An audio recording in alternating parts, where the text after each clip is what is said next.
Okay, so I think we're live. It's been a while. It's good to be back. Hello everyone in chat.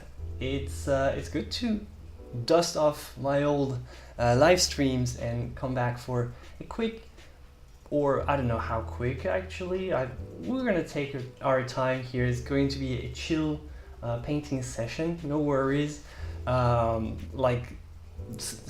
So far, I don't know if you noticed, the upload schedule for my regular videos have been a little bit changed because, well, like the summer is not the perfect time for painting videos. Apparently, people don't necessarily want to watch as much. So I figured let's just have a quick stream, just impromptu, start painting live and discuss with you guys and say hello. So that's how I'm gonna do. You are right here actually. To read, I have to read here. So hi to everyone, and we're gonna talk today. I just figured, well, do I make a video or do I make a stream session? And I figured, well, let's just go back to the good old days. If you've been there since the beginning of the channel, you know I used to live stream a lot, and I sort of stopped for a moment, but I like to come back to streaming when I can, and right now is the best time. So I wanted to talk about how it's very hard to finish paintings, and to do that I actually going to try finishing a painting that I've been not stuck on, but that's been like in the back of my studio and I need to finish. So I'm gonna try to finish it, or I'm not saying anything, but I'm gonna try to do my best to finish it, because, well, I'm sure you can relate to that. We all have like paintings that we never finish. Like, it's for several reasons. Like, we start a lot of things and we don't finish all of them. Maybe you don't have this problem, and if you don't have this problem, you have to share in the comments section what your tricks are, because I personally find it super hard to actually finish the paintings. It's always easy to start because you always have like this big idea, but when it comes to time to say, declare, okay, I'm officially done, you're always hesitating. Could it be better? Can I do something else? Can I change something? And it's always like this. So I'm gonna put the camera here and put this in painting mode, and we're going to start painting together. Okay, so just hold on for a moment until I put this. So if you remember, if you've been there and watched all the videos, I actually used this painting as part of a video tutorial. It's actually not a tutorial, it's a painting that I actually doing for my gallery and my shows and stuff, but I used it at some point. Let me put the palette here, so you should have the palette and everything, and I'm gonna remove the autofocus. Okay. So hello everyone. So we have people from the Netherlands, from Bermuda, from Beirut, from Ireland. Hello everyone. Hello from France. And so yeah, talking about, just let me know in the chat, do you have paintings that you never seem to be able to finish? Like, you never put the last stone on the building and you always like keep it for later. We all know that, like, oh, I'm gonna keep it on the side and maybe I'll have a new idea later and maybe I'll improve it somehow, but it never happens because most of the time you start something new and basically the painting just collects dust in the corner of a room. So and it can happen for several reasons. I'm gonna share the story of why I started this one like 2 months ago, I think, or maybe 3, I don't know, and why I didn't finish it. This one, for this one, the story is not is not, you know, a completely negative story. It's not like I hate it, or that it doesn't work, or that it's bad or in any way. It's just that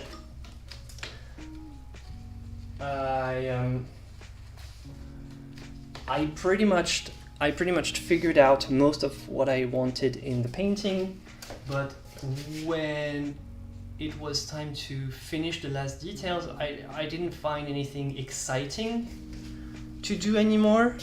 So basically, it's like I like most of the bodies, the posture, the muscles. That's the exciting part, the part that I love doing, and all the like finishing the details, removing the tiny imperfections is the more, you know, tedious part of the job, and I just couldn't find the motivation to do that because I had like new exciting projects coming up. And actually the bad thing is I didn't finish what I started, and this is bad Florent, and I need to slap my hand because this is becoming a habit, unfortunately. So yeah, but for this one, it's like mostly I gave it up because of boredom, but I know that you still have some things to improve and add. Like I'm going today for this live stream, I'm going to finish the hand here, which is, it's not possible here. Let me try to zoom in for you so that you'll see. Okay, so here, as you can see, the hand needs to be improved, obviously. Okay, it's purely not done. I can't even like sell it as as, you know, painterly done. It's just, you know, it's not done at all. So I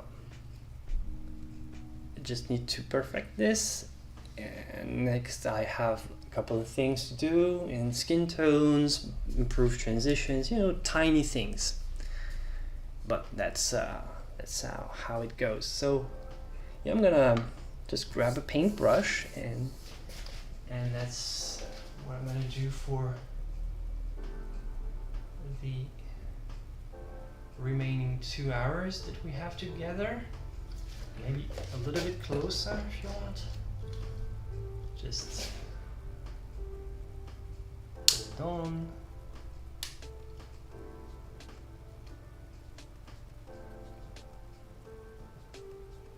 Maybe like this. Okay.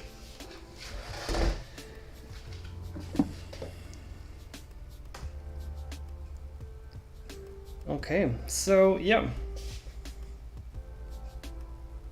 I'm gonna start my this demo, and so how about you guys? Let me read chat.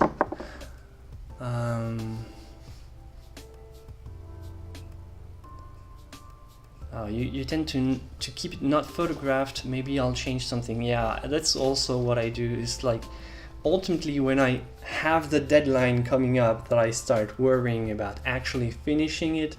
But otherwise, it's like, okay, it's going to sit here in the corner, and maybe I'll have something. And you know, to be fair, sometimes I do have a new idea that comes up. So it's not always a bad idea. But the problem is when it starts to become a habit, and it can, in this case, it can be like detrimental because you never finish what you started. It's not a good sign. Even though I'm not like, you know, I'm not all about productivity at all costs. No, it's just at some point like you have to get some art out of the studio. Otherwise, why be a painter? Enlightened soul, it happens to me all the time. Okay, so we have that comment. It's the same with music. I don't like doing background, maybe because I'm not good at it. Well, for this one actually, I don't have much to do in the background, and I actually really liked to do this kind of background. So maybe you can change something like, try something like this. I don't know about this, but this background, I really had a lot of fun doing it because it's textured, it's like, you know, a sea, ocean, crystal-y background, even though it's very abstract and you can't really guess what it's like. And I really let sort of, it's like the painting is about the memory, existence and memory, the crystallization of memory and stuff. And I really let my mind like really float in sort of a murky but crystalline water, and created this with a lot of very cool impasto areas. So maybe that's actually what was the kind of the fun part that I wanted to create. And I actually started with this, I think. Yeah, I started with this, or maybe I did after the body, I don't know. But this was one of the key motivations in doing this project. But the rest is, well, more or less like, now I only have the boring stuff to do. Well, that's a problem. Another key problem, I don't know if you'll tell me if you relate to that, it's some people never finish because of, you know, self-doubt, and just they have a negative opinion of themselves or their art, and the art never seems to satisfy what they expected, and for that reason they never like mentally, they will never mentally be really prepared to say that the painting is finished. It's a sort of a mental way to escape. You always put the finishing touch for later, and actually it's an avoidance mechanism. I don't know if it's maybe too much pulling towards psychology or what, but I know that I do have like some sort of a avoidance strategies, you know, because it's simply fear. It's fear of showing your art, fear of being judged. You know how it is. Never easy. So this hand was too small. I don't know if you noticed how it's a baby hand. So I can't just take the same design right here. I have to push it and extend it and make it a more adult hand.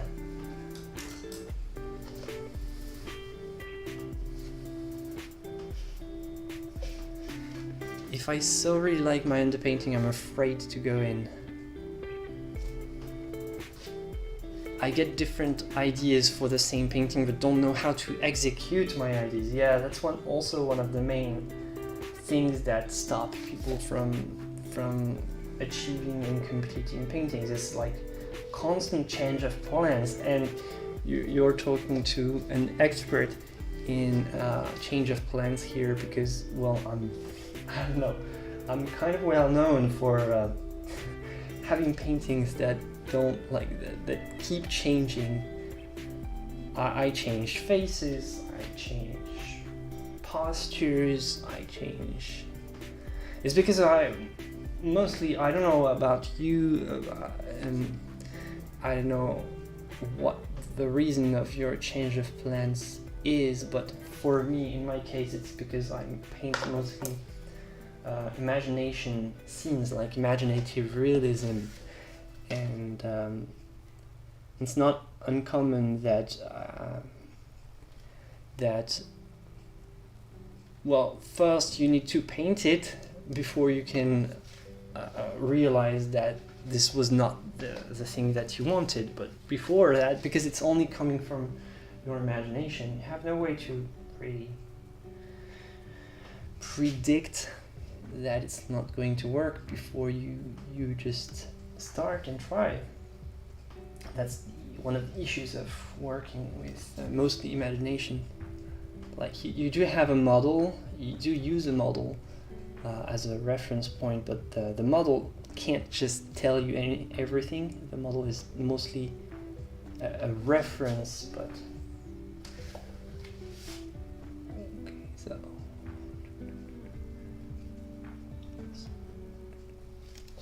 okay. Let me know about the quality of the stream. Let me know about is it zoomed in enough? Do you want more close up? Do you want a wider shot? Let me know what you think, because I'm kind of dusty. I'm not a streamer. I had to relearn a little bit about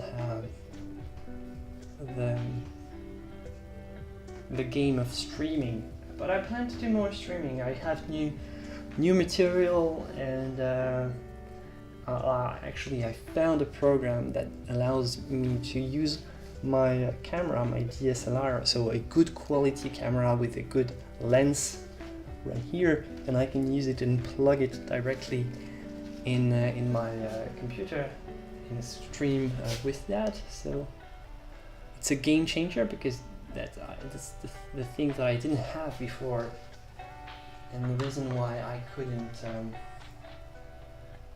really stream. I could stream, but it was really painful. It was really laggy, and was not the smoothest experience. But right now I can stream with as good a quality as I have in my regular videos, which is cool. So I'm planning on making more streams. Sometimes like just plug in the stream and just come hang out. Just, you know, sometimes it feels lonely to be an artist.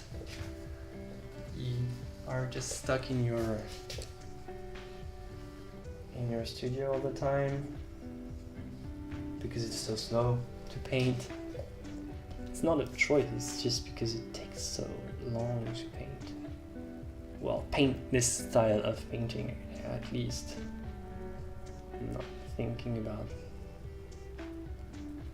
abstract art. Again, so sorry if I'm not reading everybody in chat. I'll try to catch up sometimes.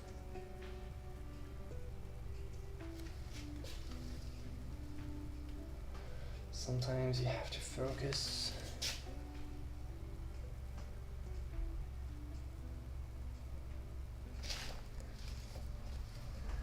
Quality of the stream is fine. Thank you.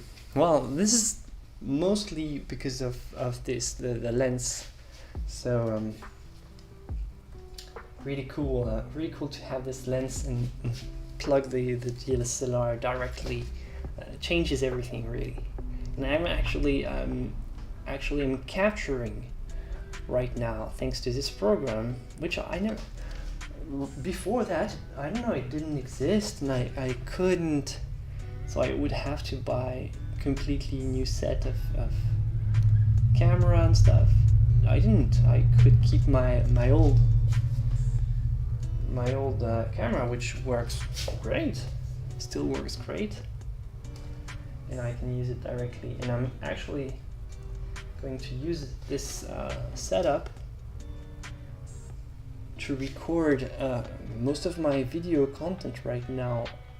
From now on, I'll include way more palette views, palette shots in basically every time you'll see me painting, there's going to be some type of palette available at some point, because before that sometimes you couldn't see the palette all the time. It was missing from most of my videos. Not most of them, but some of them I didn't have the palette. Well, at least all of them when I'm working on my actual art, not just exercises. When I do exercises, when I do like a full-on like tutorial with a tutorial subject, like a tutorial exercise, just for practice, then I always have my palette visible. But whenever I'm doing something like this, so one of my main paintings, it was really complicated to have the palette all the time.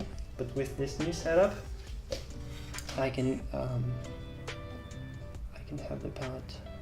I'm sparing you the technical difficulties. It's going to be pretty nutty. I'm just talking. Okay. Can you tell us a little about the materials that you're using? Okay, so right here, actually, I can switch to my palette view.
Palette.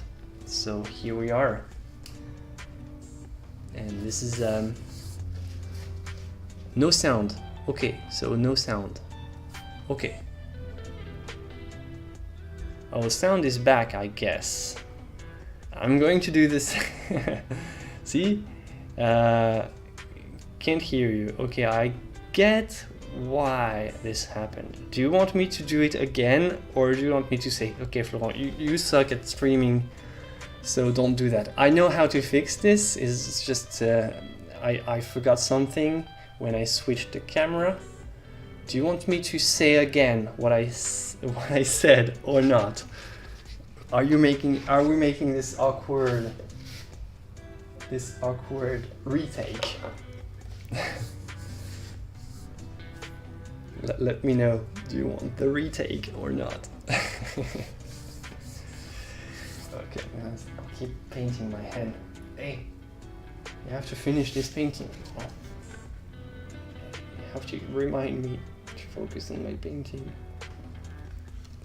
Yes, please repeat. Okay, I'm gonna repeat. Okay, so hold on just for a moment. I'm going to change the camera and unmute the mic this time.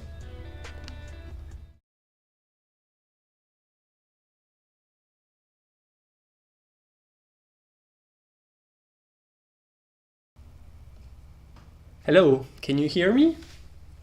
This time it's okay.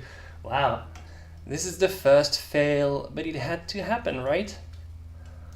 It had to happen. Okay, so sorry, I do have some glare right now. So here, I was talking about the colors, of course. Here is Cobalt Teal, my favorite, my baby. It's my favorite color, even though right now I've read about cobalt and how it's extracted and stuff. So I think I really love this paint, but I think I'm gonna switch to phthalo, a phthalo cyan turquoise like this in the future. I'm hesitating. I still have a stock, but I don't know if I'm gonna restock. Well, it's not cobalt extraction for this type of use. It's cobalt extraction for batteries and EVs and stuff. Okay, so here is going on a tangent. Here is phthalo blue. Here is ultramarine blue. So phthalo is much stronger, and ultramarine is much less potent. And I use the phthalo to make the colors pop. Here's my burnt umber. Here's quinacridone rose. Oops, you don't see it. Quinacridone rose is here. Pyrrole, red. Transparent iron oxide, yellow ochre, and titanium white all the way here, all the way here, here, and here is my dual mixing palette. I've made a video about this technique, about using both a warm color scale and a cool color scale, and alternate between the two and creating a mixing pool in the middle. So basically you're never using purely this one, or you can, but most of the time you're just in the middle and making some type of hybrid blend between the two. And that's actually, the link is in the description for the video where I cover this technique exclusively. So if you're interested, you'll find the link in the description. So that's it. Okay, after this mishap, back to our painting. Sorry for messing up with the sound. Okay, I hope you can still hear me. Apparently you can. Okay, so back to this.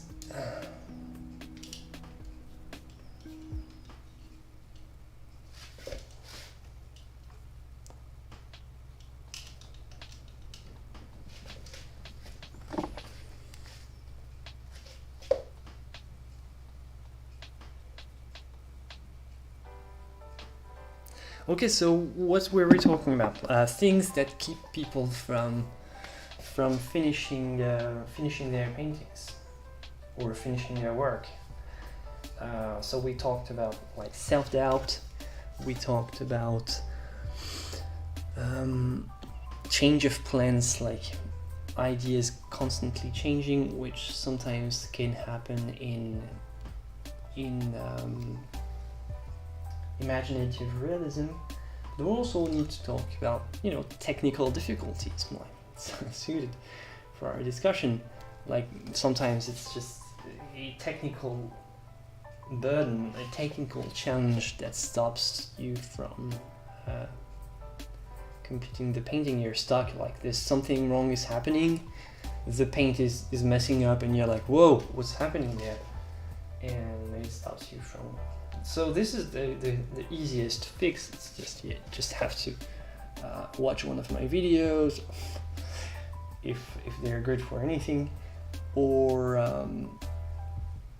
like just try to find the answer to the technical problem. Generally, if it's fixable, you can resume and finish the painting. So that's one of the easiest. But I would say that the most tricky one is the self-doubt one, like the avoidance strategy. And yeah, there's no simple fix for that, unfortunately. But I don't know, how do you experience that?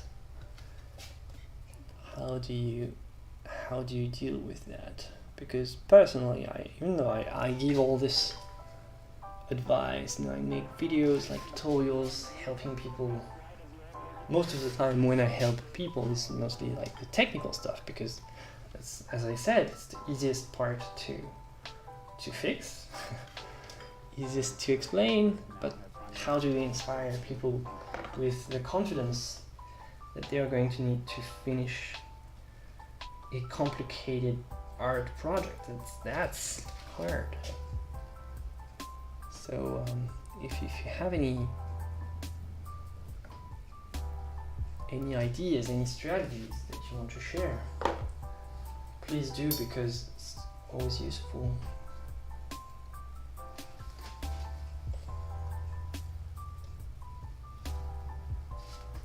It's okay. It can be, people are allowed to ask it, and just sometimes it's hard to differentiate the colors. So it's actually It's actually normal. I should have like a little text that, like if I was a pro streamer, I would have a little text displaying all the colors here. But I'm not. It's really a quick, rushed stream that I was like, okay, I haven't made a video in 2 weeks. I have to do something. So I figured out, why not, instead of making a video about this subject, why not make a live stream? This way I can talk with you, especially because the videos at the moment, it's a lot of effort for not many people actually watching. People mostly are, I don't know, on summer vacation or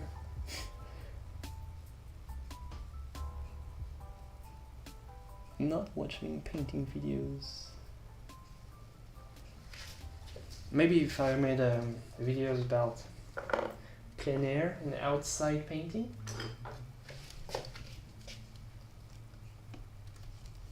Hey, I make that.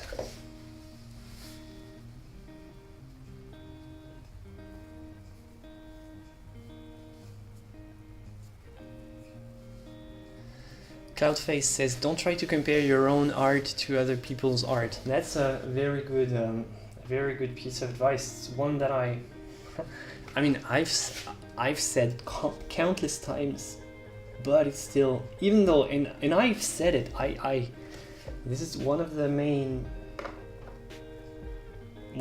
things that I say in my videos almost all the time. But even for me, it's hard. So it's easy to say, but it's something that you have to remind yourself to avoid every day. Otherwise, it comes back.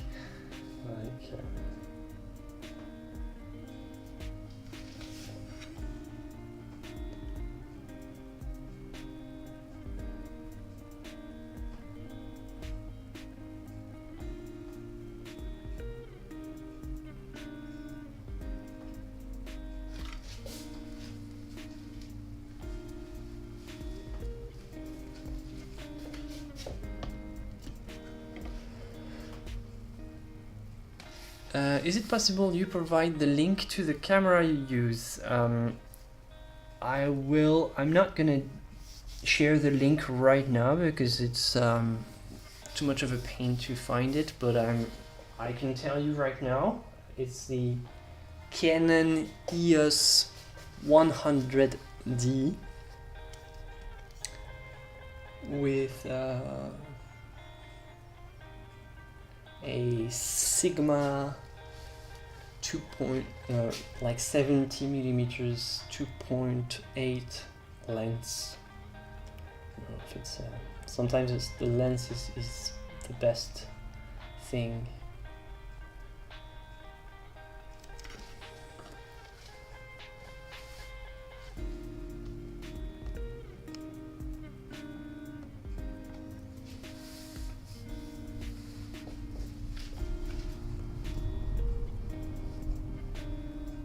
Thank you, Queenix.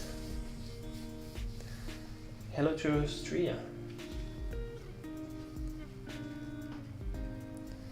So what do you do if you have art block? I wish I knew. I wish I knew. What do you do when you have art block? Oh my god.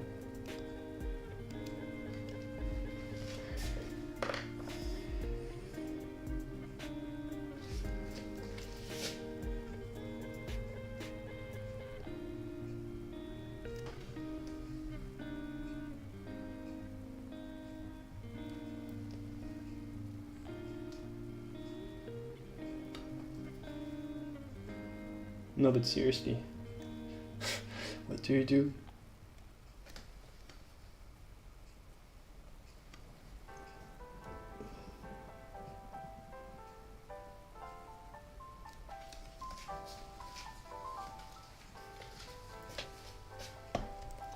Oh, thank you so much, Jack Stitch. Thank you for your kindness and willingness to share your knowledge. It's my pleasure. Thank you very much.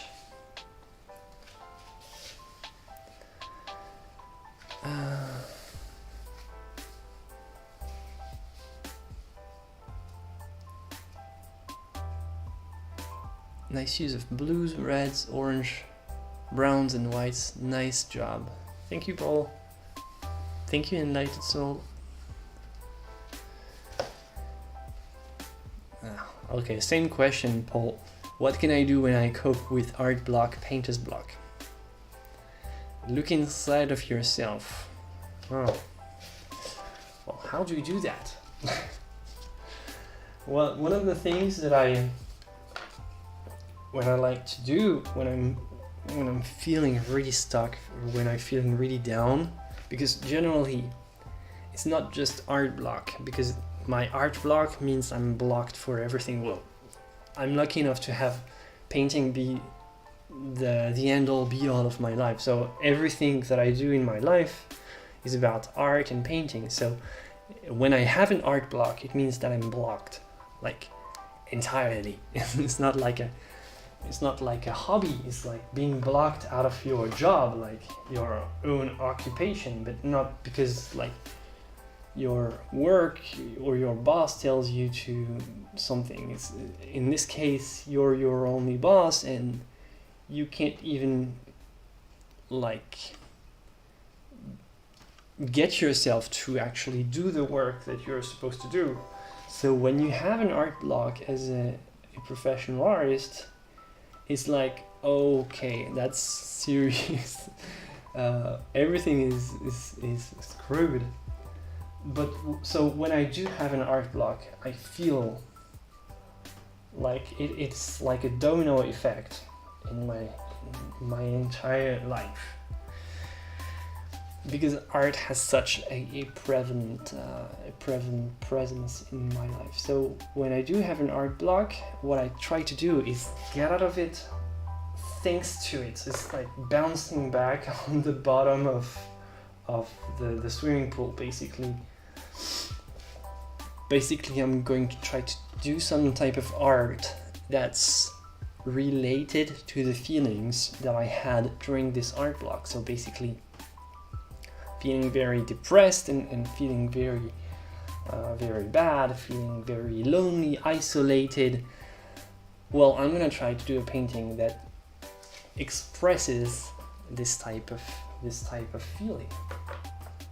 It's not always easy, but I'm gonna switch to a new project that's trying to talk about it, basically, or maybe not talk about it, but just expresses something that needs to be expressed. Like most of the time when you're feeling that something is not going right in your life, the best you can do is just express with honesty what you are feeling, and doesn't mean that your problem will be solved, but at least it's the first step in solving it. So obviously, because I'm an artist, I try to use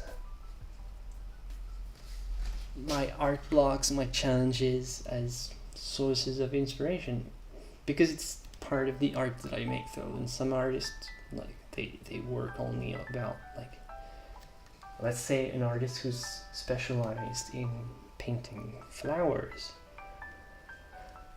It will probably be more difficult to use the same strategy, I don't know. Or maybe not, like some flowers can be very dark and edgy and all, so like a black rose, and you're feeling very, very down, you paint it. Or you paint a cactus, I don't know.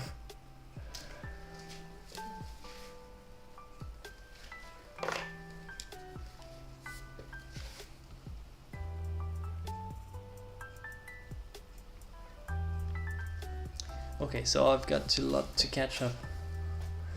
Okay, a lot of people talking, sorry. Do you ever give up on a painting and never finish it? Yes, Unfortunately, it happens. Like sometimes if I haven't touched it in a year, I give up and use the frame and remove the canvas. Meditation, I guess, works when I have art block. That's a good thing. I never really tried. My type of meditation is my painting, but somehow I let it become I let too many distractions come during my painting time, so that it can be a valid way of meditating. But this could be a good way. Like, art and meditation have somewhat ties, I would say. I try to take time away from painting and not think about it, and then I just let an idea come to me. Take time away, yeah, it's a very, very decent advice. Yay, I love painting, been watching your vids forever, thanks. I'm actually having a block right now.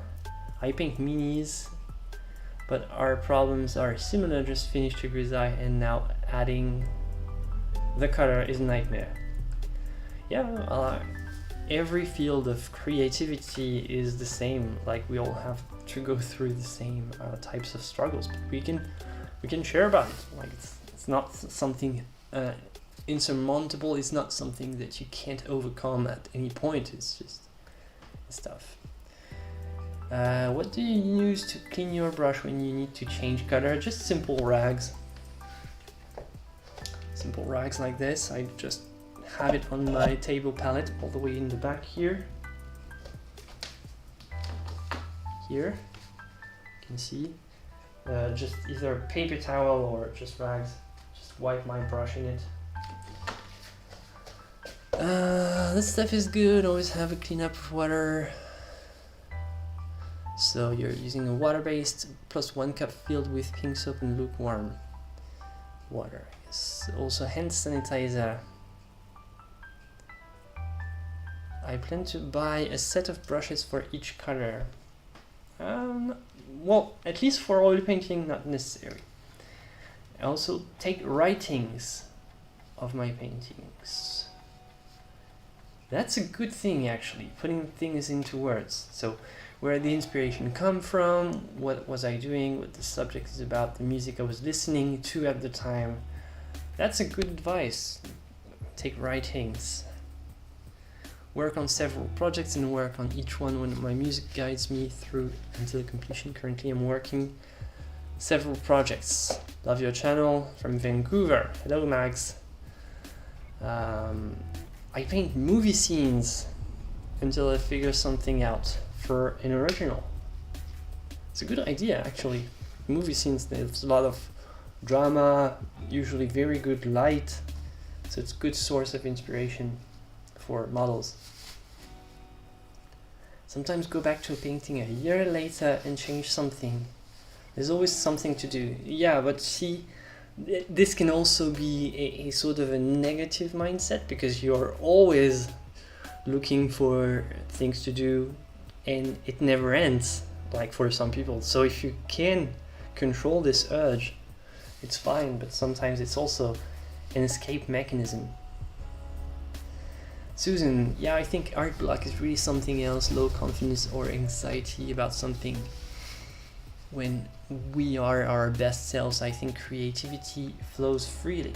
Yeah, it's just a phase, generally. It goes away. You are wrong about colors, as mixing warm versus cool is everything to whether you have mud, harmony and contrast. Paint choice is very important. Okay.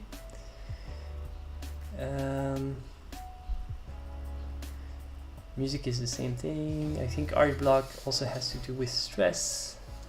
I'm way behind. Never realized professionals actually have art blocks like this. Yeah, we do. Like, it's just finding ways to work around it. But yeah, it's pretty common. Even though this is the only thing you do, still the creative act is the same for everyone.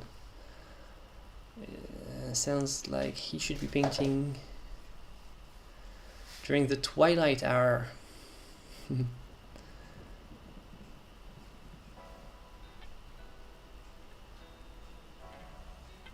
My brother, we love you too. I think painting is meditation, in a way. The problem is painting gets in the way of cleaning up the house, lol. Wow, come on. Who needs a broom when you can have a brush? I think painting is like a puzzle. Pretty much. Yeah, no problem. I knew it's acrylic that you use. I put my unfinished paintings on the wall or easel, so I have to walk by them. Oh, and view out of corner. View. Oh, okay. When I feel stuck or frustrated, this helps me find my direction. So put it in the corner of a room somewhere on the wall. Take multiple photos. Okay, thanks.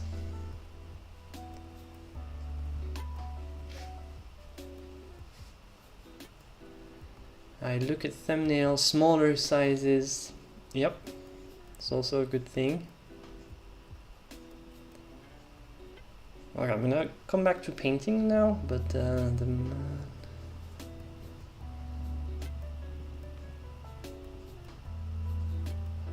can recommend a book called Creative Authenticity, but I think it's only published in English. No problem. Oh, by the way, since we're recommending books, and I'm gonna I'm gonna resume my painting. About creative art block and all, I really recommend this book. It's The Courage to Create by Rollo May. Rollo, R-O-L-L-O, May, like the month of May. And it's called The Courage to Create. And it's an amazing book about the psychology of creation. Really great read. And if you feel stuck, it can provide a lot of meaning to what you're doing. So that's also, reading inspiring sources can be a good thing. Also, I would say reading from people who are not artists, but who try to understand art from an outsider perspective. Sometimes this is what can give you the most insights, because it's like somebody coming from a different, like using a different point of view to talk about art, and this can change a lot of things. Definitely. I'm gonna type the name in chat because I think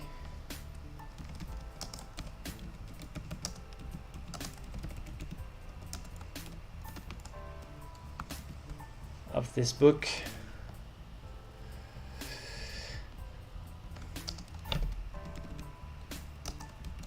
I think it's spelled like this. I'm not even sure. I'm just gonna check.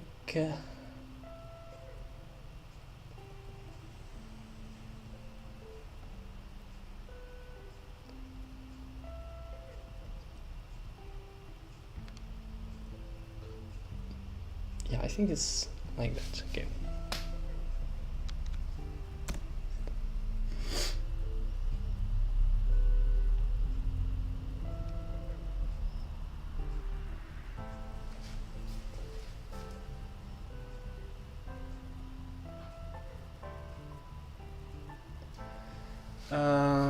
Alright, I always wanted to ask, what do you think about blurring your eyes every now and then while you paint? Does this actually help paint better? Yeah, I actually made a video entirely about this. You can, I don't remember the title, it's on my channel. And you have me making a weird face like this on the thumbnail.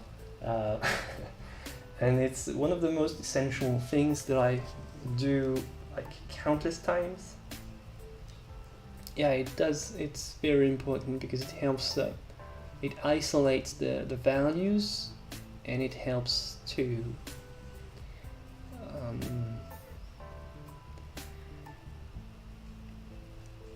visualize like differently.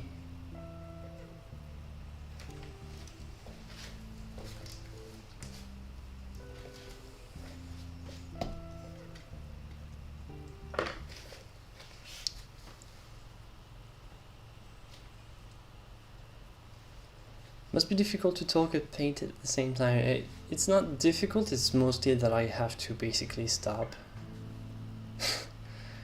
And yeah, but it's also enjoyable. It's like having someone hang out, who's coming to hang out with you. It's like you're all there visiting my studio, which is something that rarely happens. For me at least, I rarely have people visiting, and if I do, when I do have people visiting, I'm not painting. So it's an experience that I don't have. Like, I do have a lot of visits, but visits while I'm painting is something that I can only get with you guys.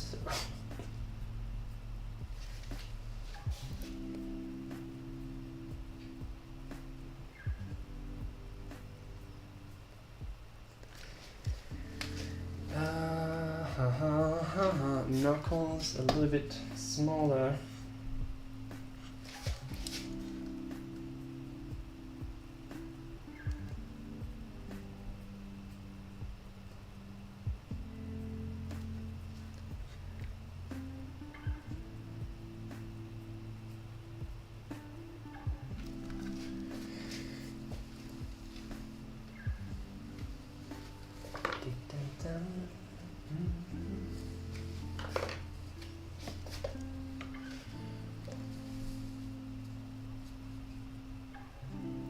It's okay, you don't have to be quiet to prevent me from doing mistakes.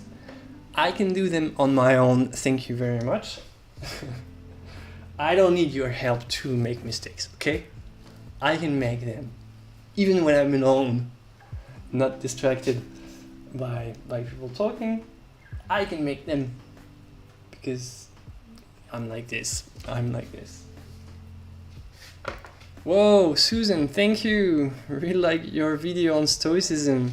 Sometimes I just need to tell myself to get on with it. Yeah, stoicism is an important element in how I see things, like my way of life in general, like learning how to live from what you have, control most of your urges, even though sometimes it's difficult. But yeah, thank you very much, Susan. It's really, really appreciated. Thank you so much. I love painting while listening to your advice. Thank you. Thank you for sharing your art and talent with us, Kim. Thank you. You're welcome.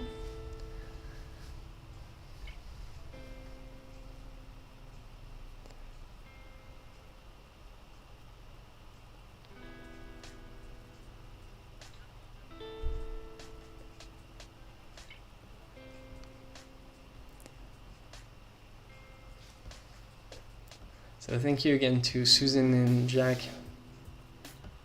Thank you so much.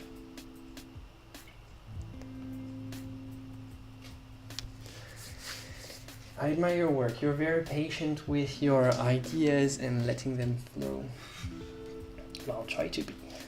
Well, patience is definitely something, well, one of my best qualities, and I can tell you, patience.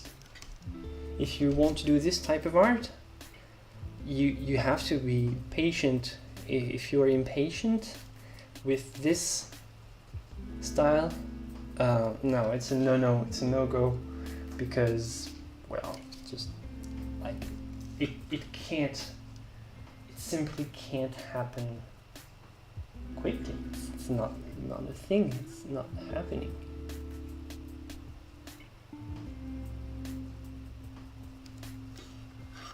So patience is key, and yeah, and sometimes that's also like patience is also an answer to all the self-doubt and all. Like, just be patient with yourself. Just don't expect to have immediate results, and that's how you can avoid a lot of discouragement, because like we live in an era of immediate results. Right now it's like I could suggest this painting idea to an AI, and like in a couple of seconds I'll have 4 results that would probably look better than this, let's be honest. So far the AI is not capable of creating the materiality that I have here. It's still just digital stuff, but you know, I'm sure that an AI could just in a couple of seconds just do this, copy my style and improve on my style. Definitely. That's crazy. But what makes us humans is that we don't do that instantly. We take the time, and basically the AI is going to take a couple of milliseconds to produce an image, but the difference is mine was done in several months, so I had the opportunity to change my plan, to make corrections, to rethink my entire process. Why not abandon the project? Because that's the difference between the machine and a human being. We have the patience.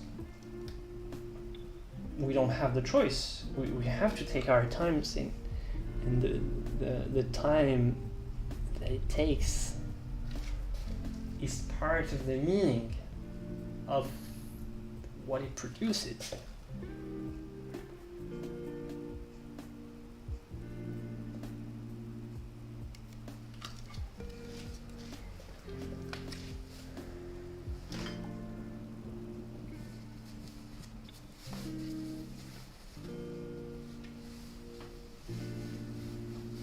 Also, what's important to understand is that you understand, all caps, what you are creating. The AI does not, it's merely mimicking. Yeah, exactly.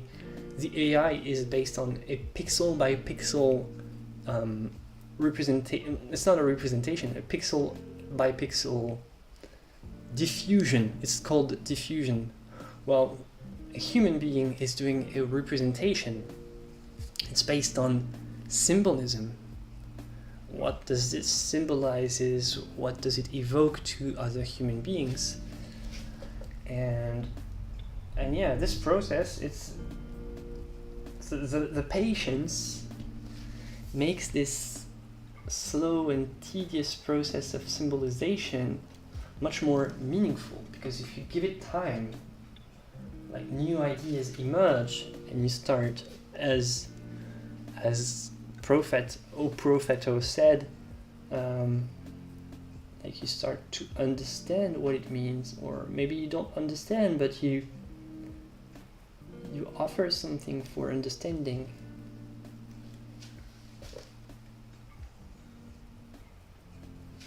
It's not diffusion, it's not stable diffusion, it's representation.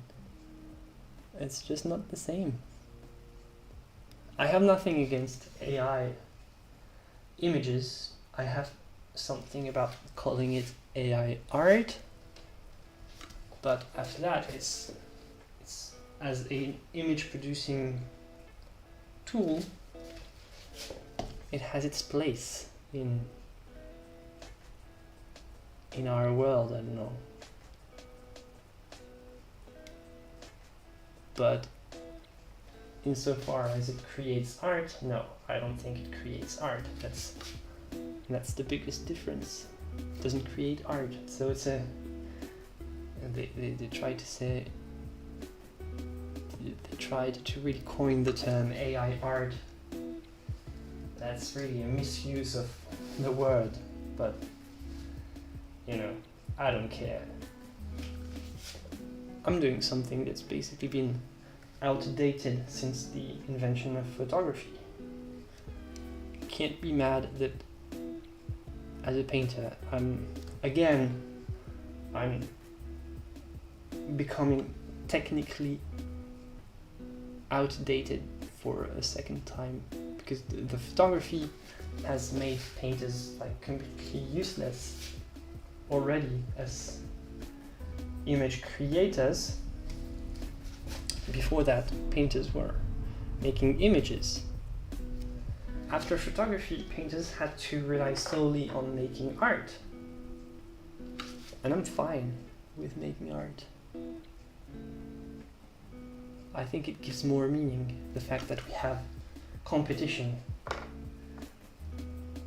Like in the image creation business, we're not the only ones anymore. So we have to, if the machine is threatening to replace us, we have to be more human. That's how we solve the problem.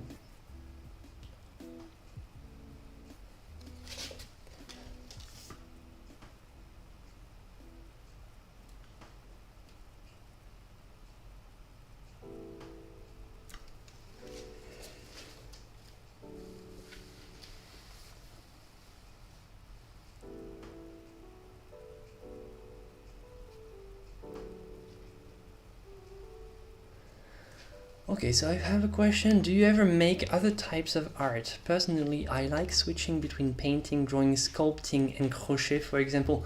Oh yeah, I do sometimes do drawing, obviously, but one of the thing is maybe at some point I'll change course and become a sculpting channel, because that's one of my long-term dream would be to start painting, sculpting. I don't know if I'm going to be a painting channel, but it's definitely something that I would want to do, but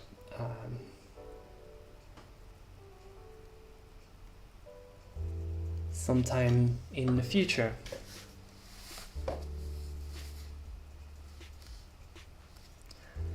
Painting can convey emotion in ways photography cannot. Can't or cannot?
Making this floating hair.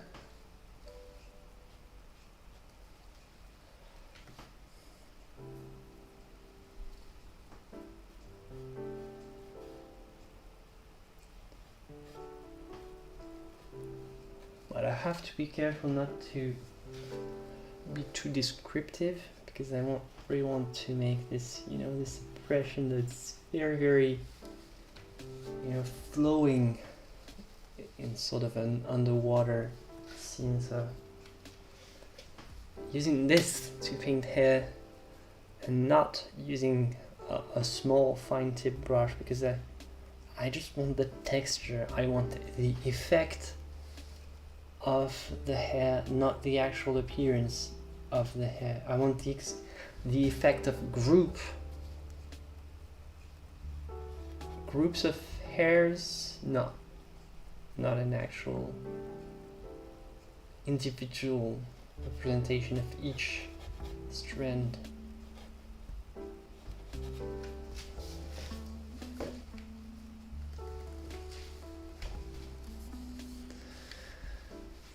Okay, I'm way behind on chat, so I'm not even going to try to catch up, sorry.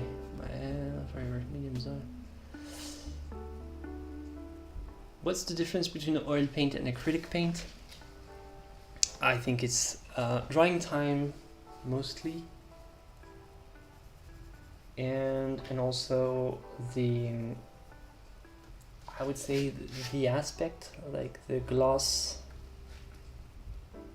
but mostly the drying time, which allows you to work more on, basically, let's say, like oil is still preferred by most artists who want to paint representational art, and acrylic is more used by abstract artists. Basically, acrylic is more plastic. Basically, it is a plastic. So you paint with plastic, and because of that, you can create a lot more effects with acrylic. It's like you can create like really interesting crackings, like everything imaginable can be created with acrylic in terms of abstract texture, you see, but not texture in the sense that I'm painting here. Right here, I'm trying to use paint to create the illusion of a texture. With acrylic, the really strong point of acrylic is to create the texture in itself. In and of itself, the painting is the texture.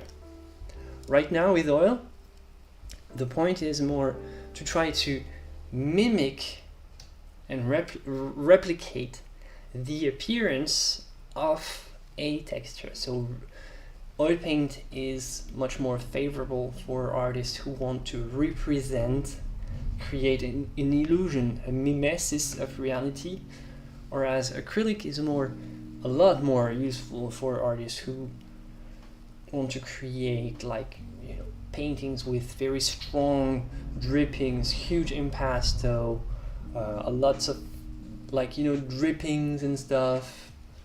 This is more the actual strong points of acrylic, but you can still use them. You can change them, use them interchangeably. Still, like some paints have a more of a strong point, and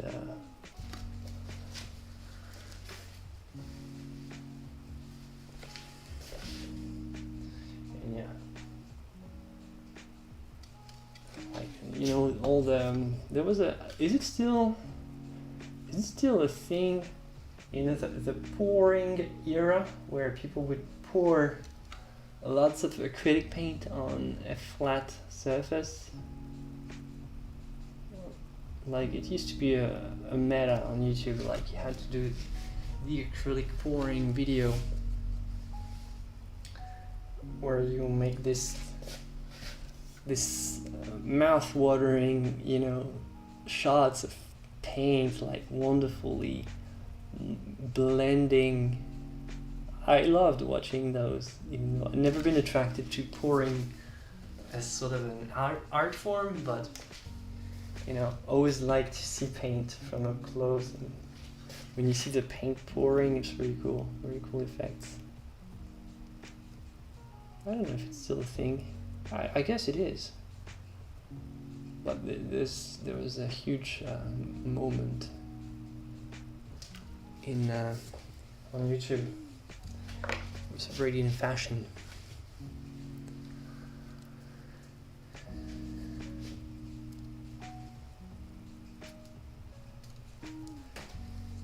Could you do a video for us how to create color for portrait background?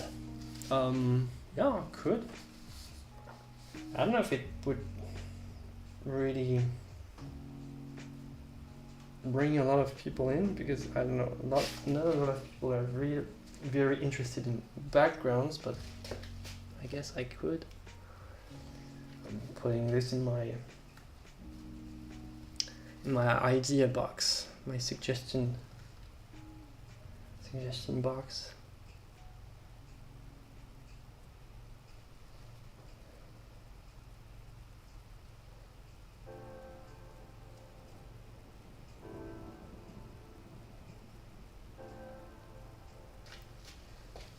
So right now what I'm doing is I'm actually detexturizing, because it's supposed to be a sort of an underwater scene, so I'm pushing like with very, very small amounts of cool blue paint. I'm just feathering it over the texture to sort of blur it out.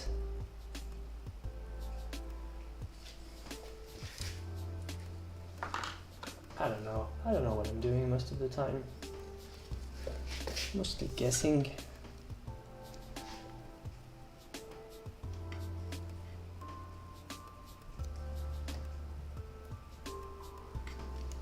That's the name of the game, right? When you're doing art based on your imagination, you take a guess, step back to see how it looks, and decide what to do next. Move on and keep it or change it.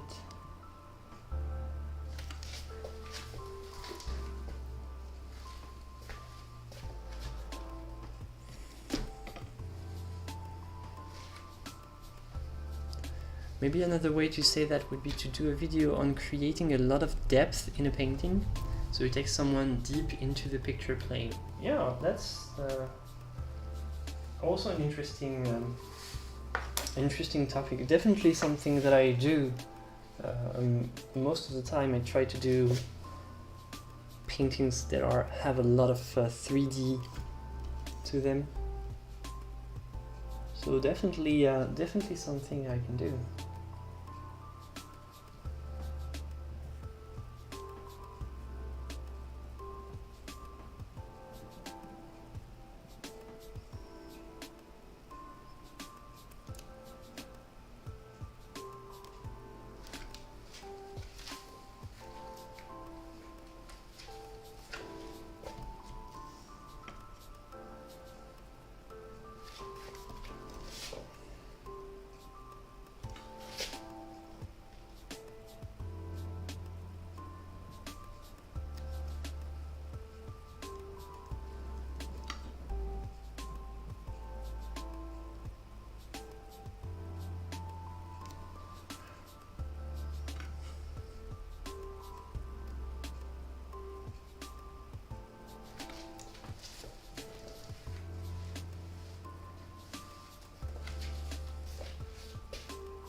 You know what? I have the impression that I'm not even going to finish today.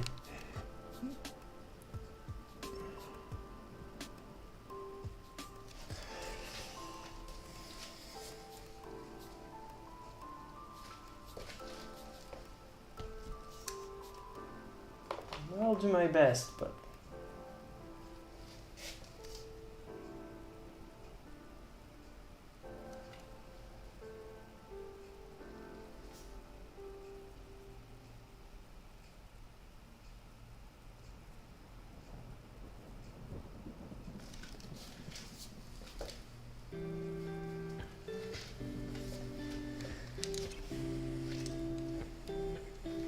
Yeah, acrylics are also cheaper. That's true.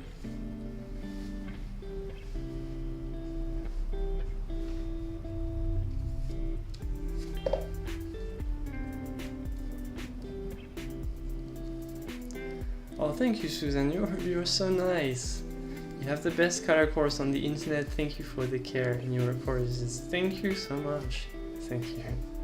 I'm actually right now working on updating my courses again, so it's also why I'm probably going to make less regular YouTube videos in the upcoming weeks and months, because I'm going to be working on my course, because you know you have to keep it updated, you have to keep the quality to the highest possible standard. So I'm also going to publish new courses. I have a drawing course coming up, still I need to find time to do that. To be fair, when I have the choice between working on my courses and working on my art, I always choose my art. So it's always pushed a little bit because I'm always I don't know how it happens, but I'm always late on my schedule, or I'm never in advance in what I do. When I do my art, I'm always late. It's always like taking way too much time. What I generally, the type of time frame that I generally plan is always like ridiculously extended, because most of my art takes more time than expected. I expect this to take a lot of time, but it's always a nightmare to finish stuff. That's the title of this stream. And the extra time that I need, I take it on most of my educational content, which means that my educational stuff kind of suffers sometimes because I need way too much time to work on my actual paintings. So I do my best to try to provide interesting instructions while I'm making my actual art. This way it's two birds with one stone. It's like I'm teaching people how to make real art with real, not just practice studies, and practice studies have their place, but sometimes it's not the same problematic when you actually make an actual painting.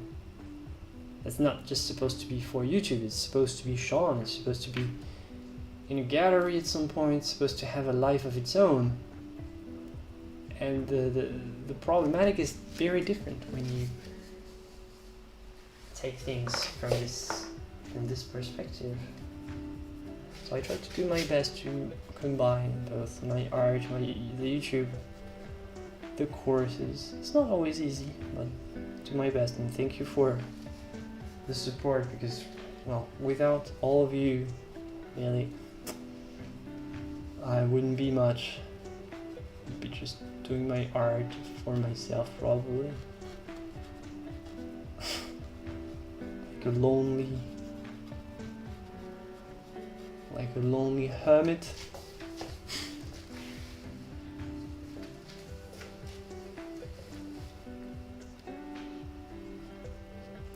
Love your color theory chart you have on your site. Thank you, Victoria. It's actually a color theory that I've created for myself at first, because I just found most color theory around, I just found it confusing and not really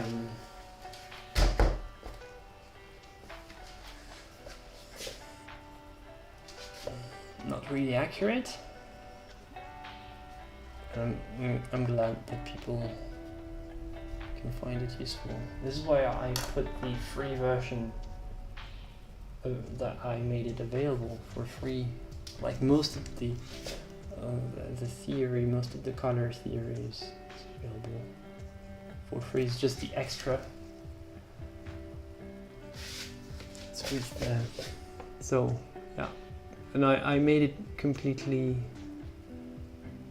available like that because I thought that yeah, you don't find this anywhere else. So, but to be honest, it's not really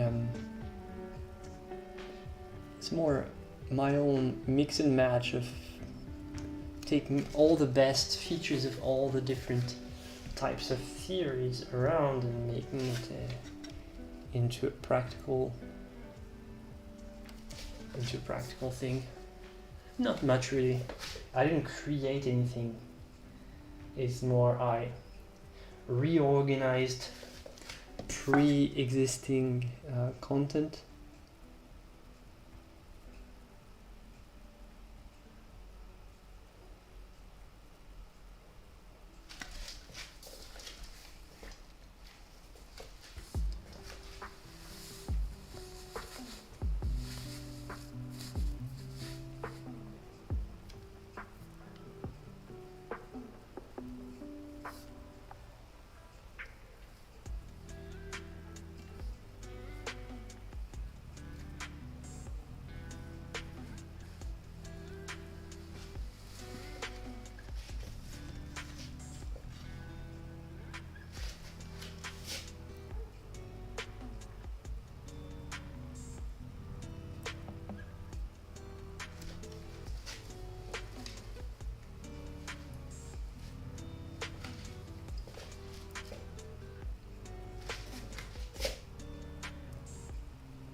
MDS is very cheap.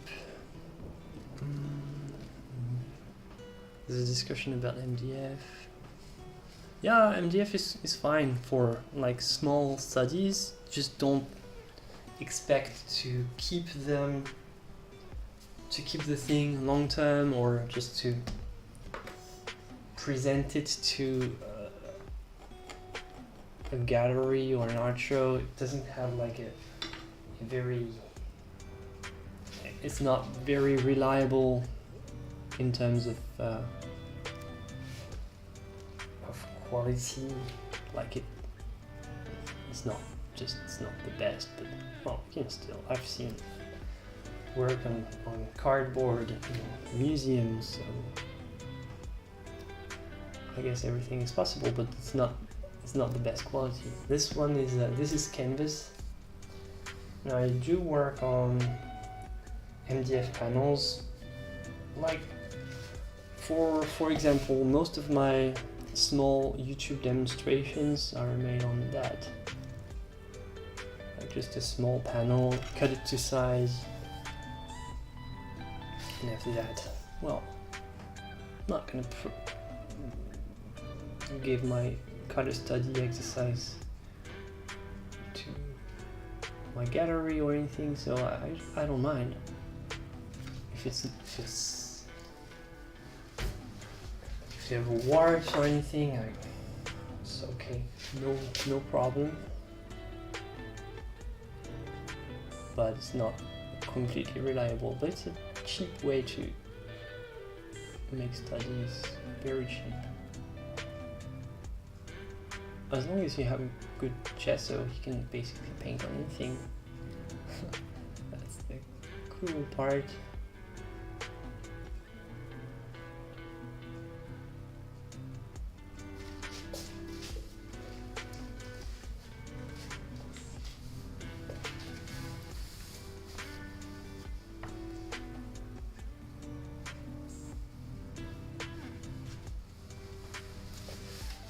I've learned not to worry about the money.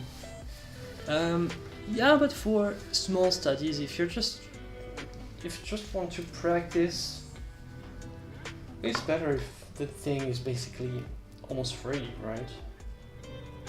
Even like I've done paintings on tiling, like at some point, like I just gesso an old tile, like a tile like for the floor.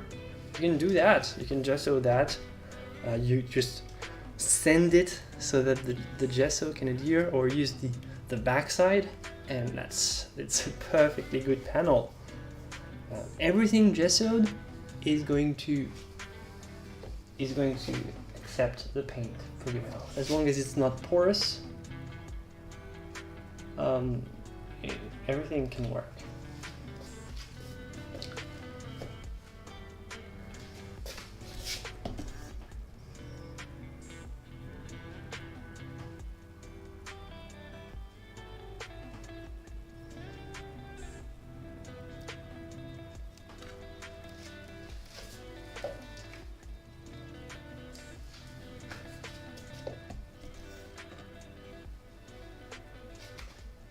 I will only use MDF for my first few paintings. Yeah, that's a perfectly good idea.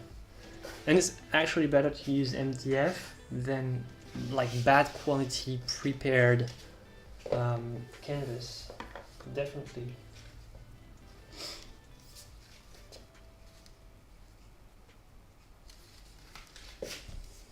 Plus you learn how to gesso, which is a good thing.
Canvas board, I'm not really a pro canvas board kind of guy. I mean, if it's the cardboard type, I don't really like them because they do warp a lot, these. Whereas a simple piece of a wooden panel, they warp a lot less, or not at all actually. The only problem with panels is when you reach a certain size. So for everything small, a panel is great. But once you start going above like 50 centimeters high, let's say, then the wood is just way too heavy. And because there is so much mass, this can also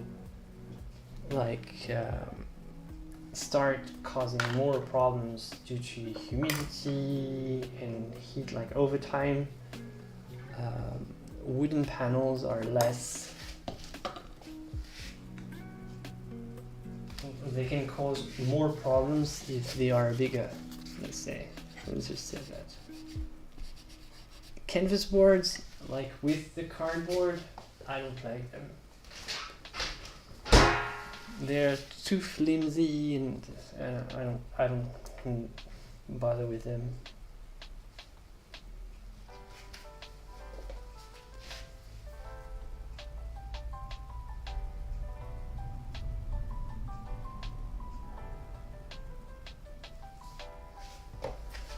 Looking forward to your drawing course. I can only sketch badly with a grid.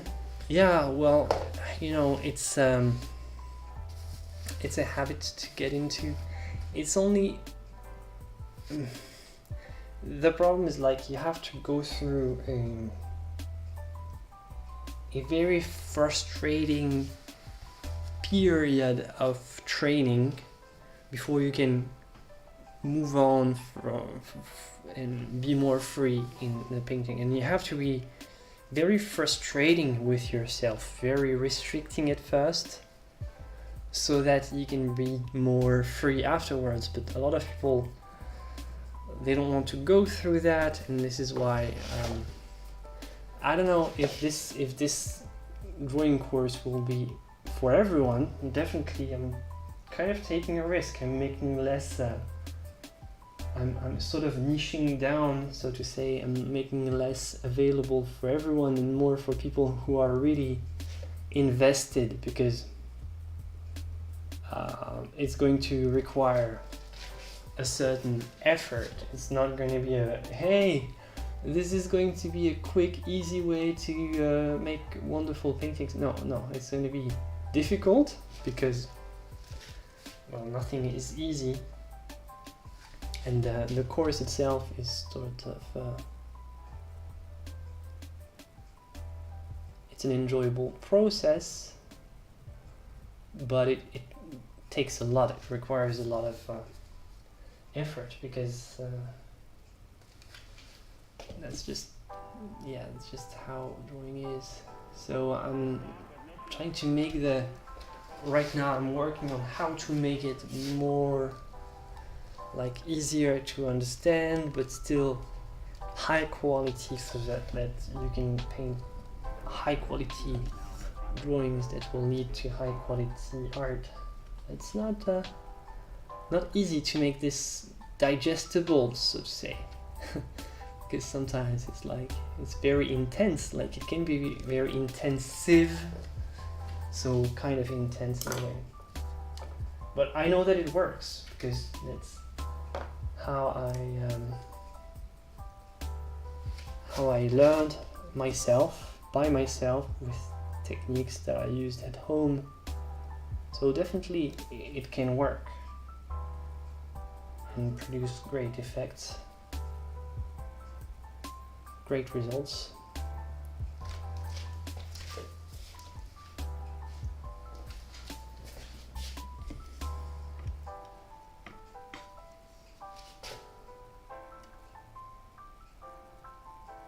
But the thing is, it's exactly that. It's how to move on from grids and other, artifacts that help compensate for lack of drawing skills in certain ways, and how can you use drawing techniques to become able to draw what you see. And that's not easy.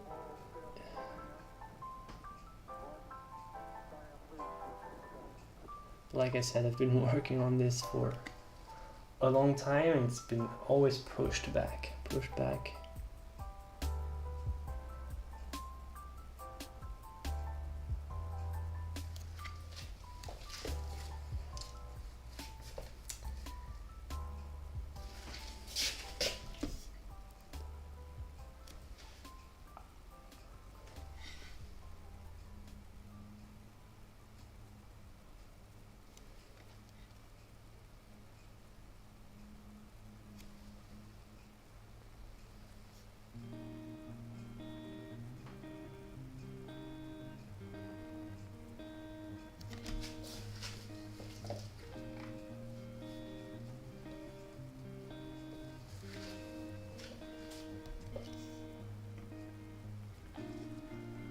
The second time the bots have censored me, and I'm not saying anything offensive.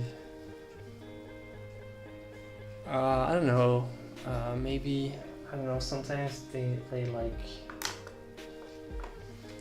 they have some weird algorithm to sort of understand words, but they don't understand, so don't feel bad.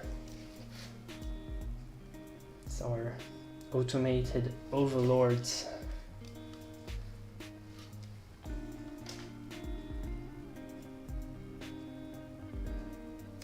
Like, I don't think we even have a human mod today, and I'm not.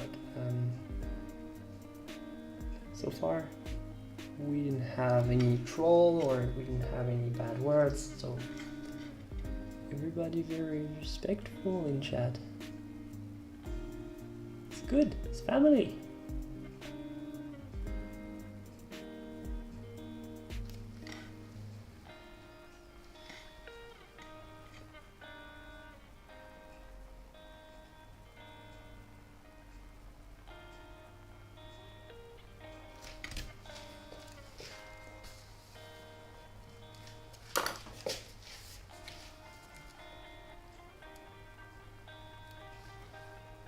If you do a painting that shows a landscape in the evening, how do you change the colors to match the light of day in the evening?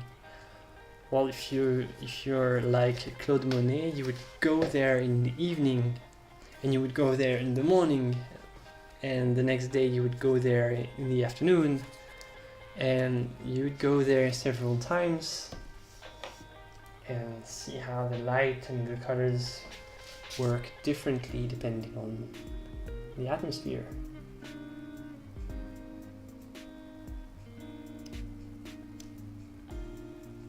So my advice would be go there several times and take notes of how it looks. Don't try, if possible, don't try to replicate it just out of your imagination. Just go there to have a model. No, the bots, they don't understand anything. They just have, just programs.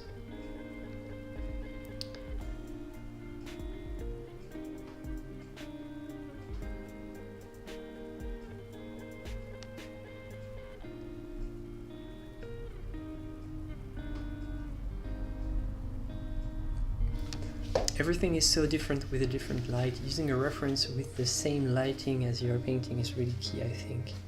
Yeah, and if possible, having several references of the same place with different lights, that can be huge.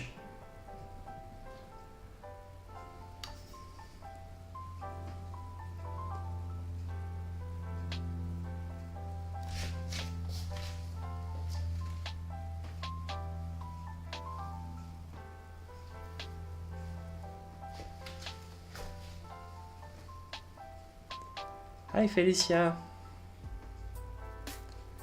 Well, you missed everything. You missed the important part. And I'm sorry, it's going to be terrible for you, because we all know the secret now and you're the only one who doesn't know. Welcome to the chat, Felicia.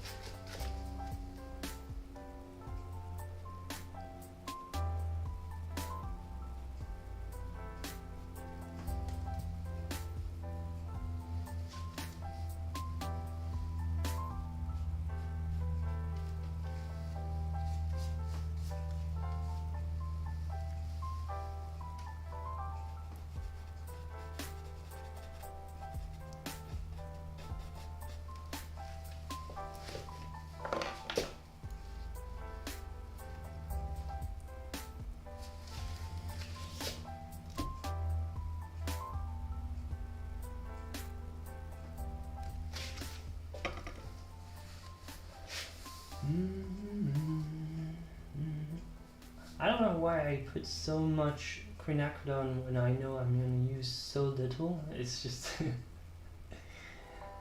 oh my. Never mind.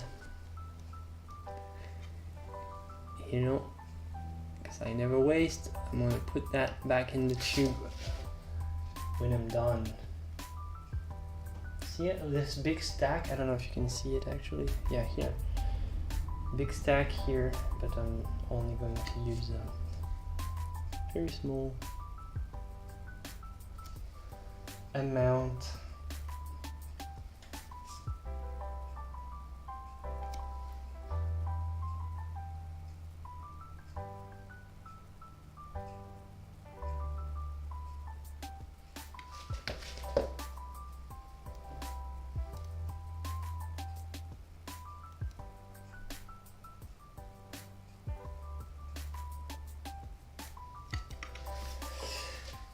Question, do you think it's okay to use AI generated image as reference for a picture competition, for a painting competition? I would like to enter a portrait competition in the future. I think it's okay as long as you actually paint it afterwards, and you have to check with like the rules of the painting competition. But I would say it's just like taking a photo. For me, it's as long as it's transformative in the end and you're not just copying, just using just the AI image just like you would use a photo. I think when I see it like this, for me, it's okay, but maybe it's controversial. I don't know. But to me, it's like, there's no point in trying to fight against this. It's just like trying to fight against the invention of photography. It's just happening, whether we want it or not. It's just because some painters didn't like photo at first when it was invented in the 19th century, didn't stop the advance of photo, the invention of all the progress that were made, color photography and stuff. So it's happening.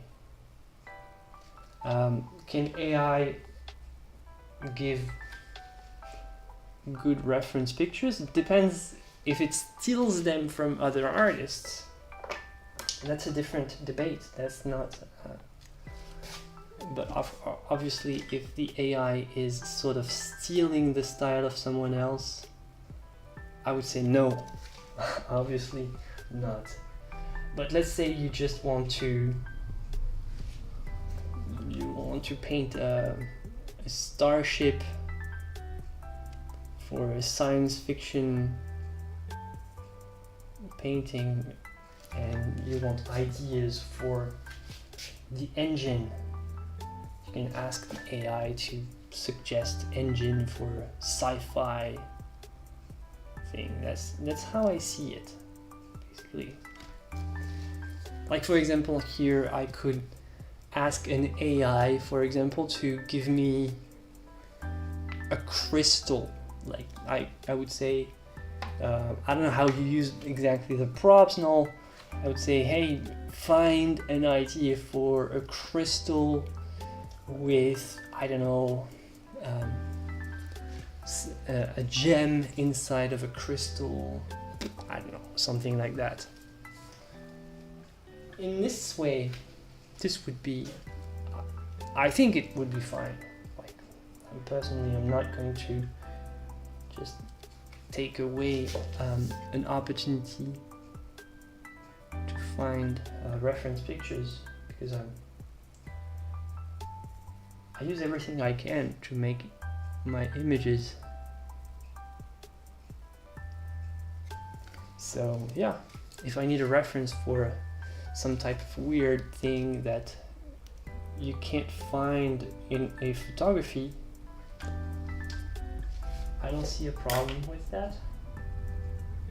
However, if you say, I want to have a painting with the style of this digital artist, I want a Miyazaki thing, I want a, I don't know. If the point is to copy the style of someone else, no. That's the obscure. We're in the obscure era of AI.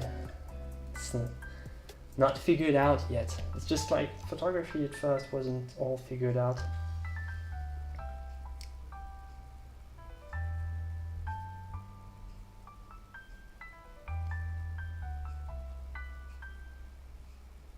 It's just like everything. It's like how you use it. Just like every type of powerful tool. With great power comes great responsibility. Well, that's cliche, but an AI can be a very powerful tool. You just have to use it reasonably and make sure that nobody is suffering from your use. Like nobody is being copied against their will, or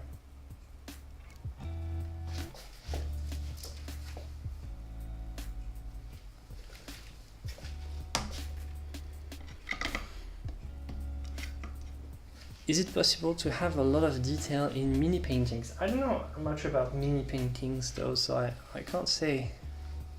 Is it best to keep it simple? I would say, yeah. I would say it's best to keep it simple, but I don't know.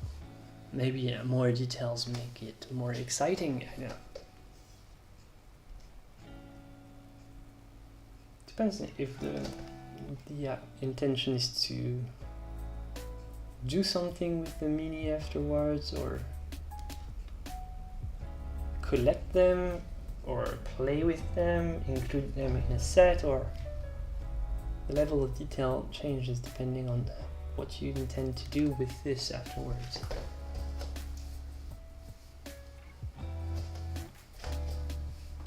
Have to run. Have a great day. Enjoy the live stream. Thank you so much, Jack. Greetings from France. See you next time.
Hello, El Chancellor.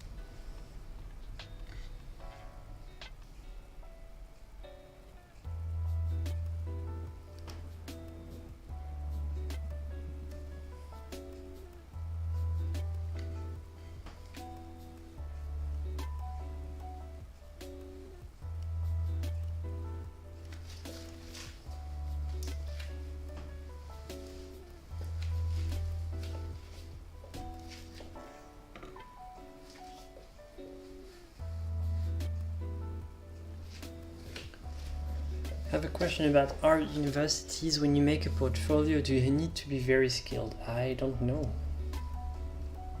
Don't know anything about art universities.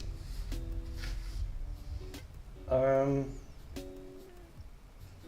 know, really. I'm not, I never been to art school, so I can't say. I think you can check out the channel, the YouTube channel called Art Prof, if my memory is right. I think they do often talk about this type of thing.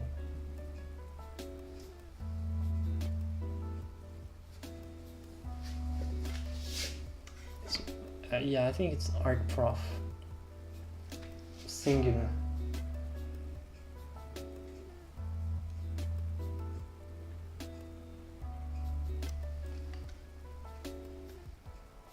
Shout out to them.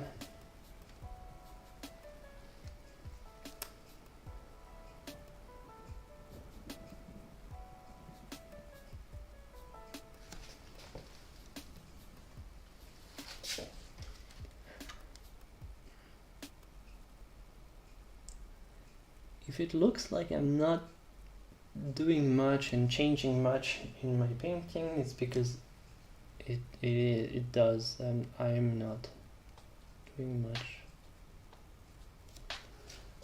At this point, it's mostly stuff that only I can really notice.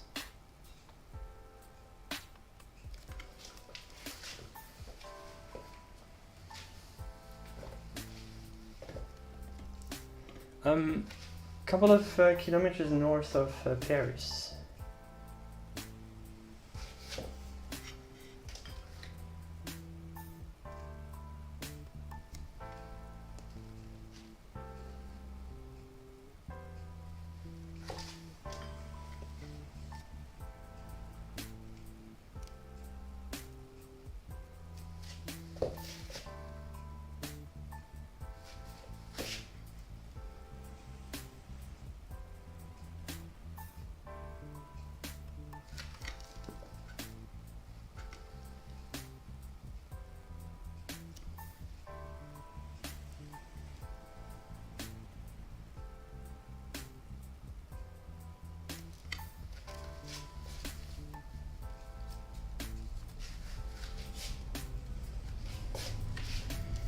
Doesn't look like much, but it makes a difference for me. You know, all these tiny changes, that's what all art is all about. Well, in my opinion, like what we talked about, the patience.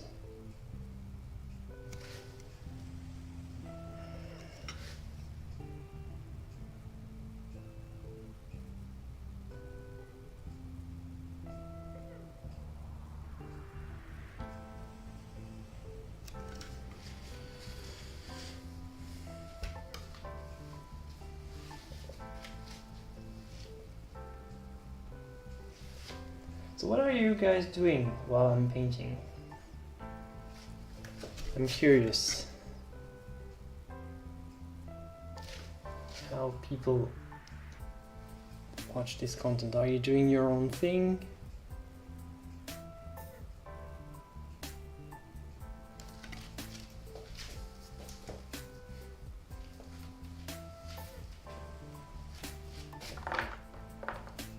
Because the point of this type of shared experience is more to just paint together or create together, or maybe you write a book, or you do you, right?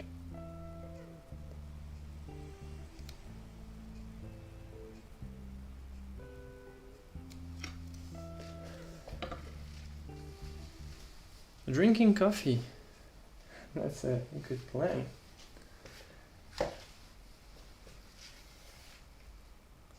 Good way to enjoy this. Well, it depends on what time it is, basically. Here it's more, yeah, it's the evening. It's 7 p.m.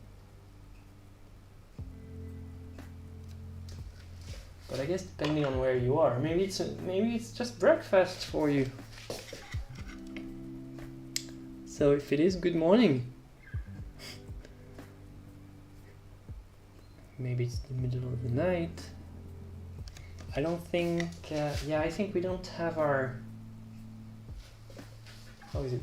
Australian friends are, well, I'm confused in time zones right now, but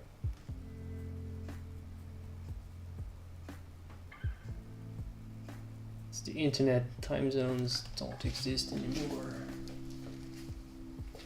Everything is always happening at the same time.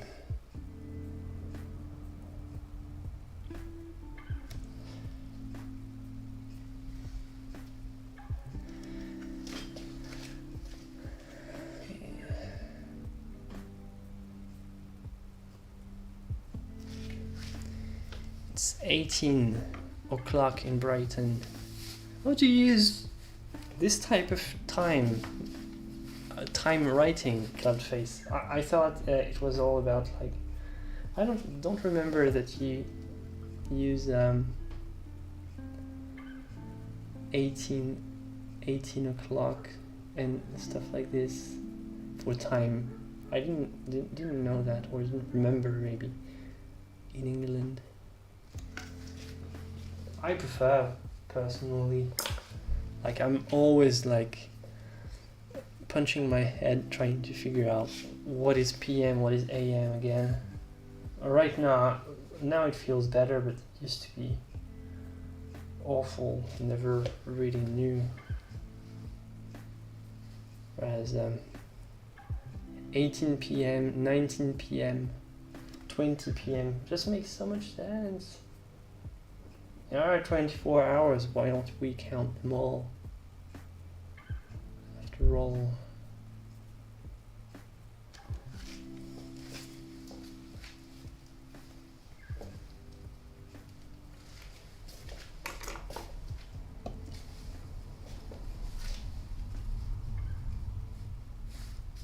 Yeah, 24-hour time.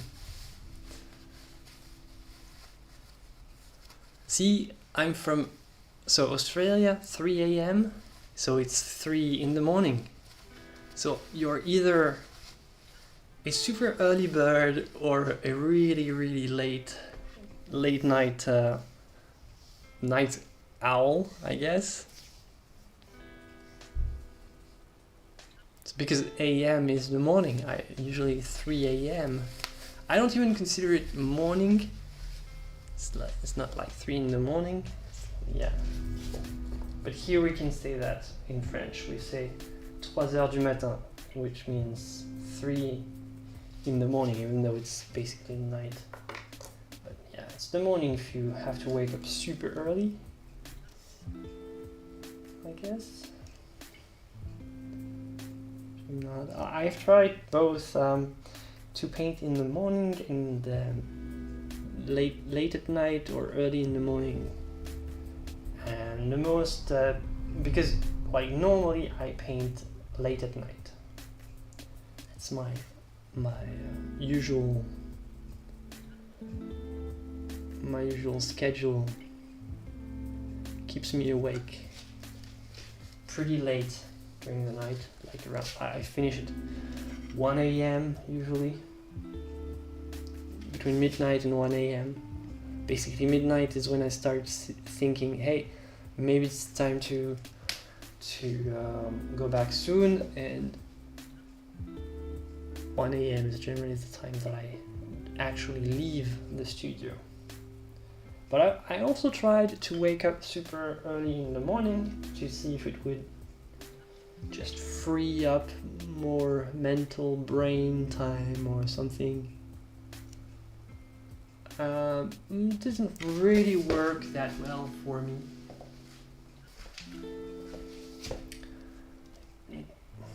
It was okay. I liked the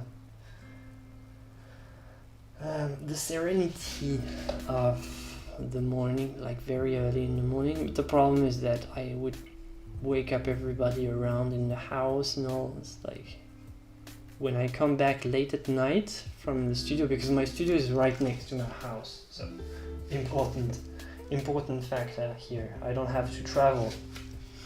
That's a good thing. But like when I come back late at night, I generally don't wake everybody up. Whereas if I wake up super early in the morning, then it's like I'm disturbing the entire house.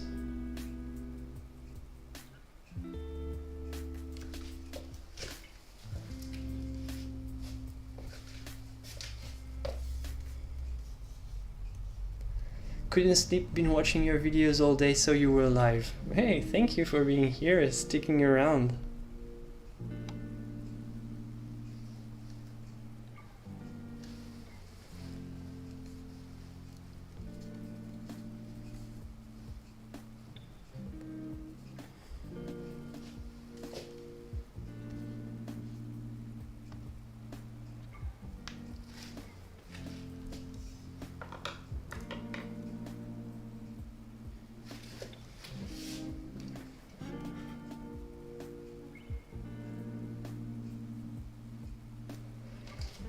the live streams are a different experience. I appreciate. Really like. It's like hanging out. I like it.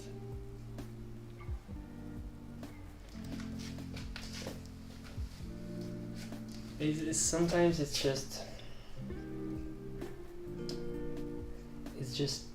a little bit. The only thing stressful is figuring out what can I be painting, because well, today I didn't really care that much that it's entertaining or anything, but sometimes I wonder if I do this on a live stream and if I just completely fail, I'm going to feel bad about it and stuff. So finding subjects, it's not easy, and sometimes, like right here, this one, I'm okay to show it,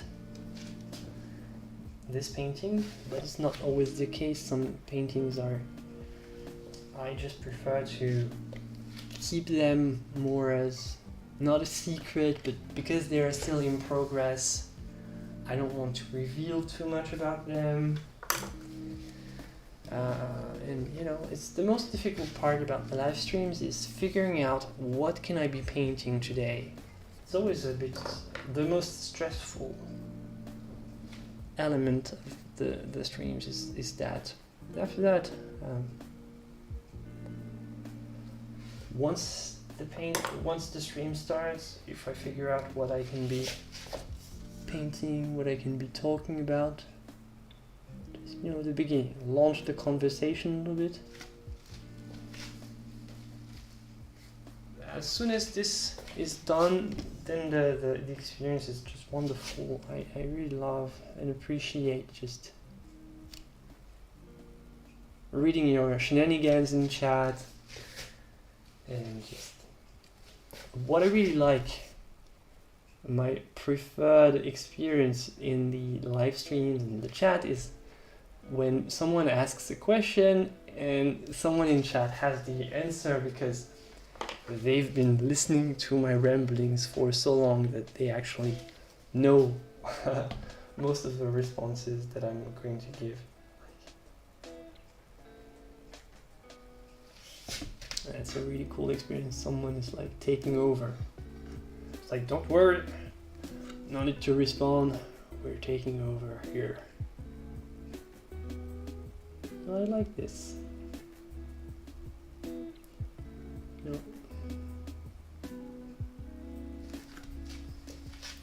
I like the YouTube videos, the regular videos, tutorials and all.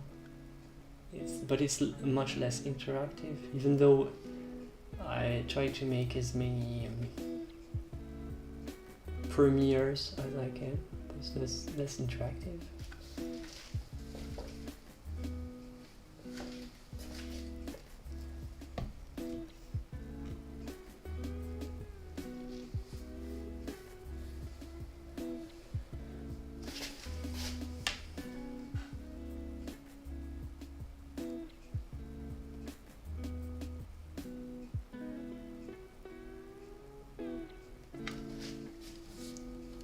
So we are at 80 likes.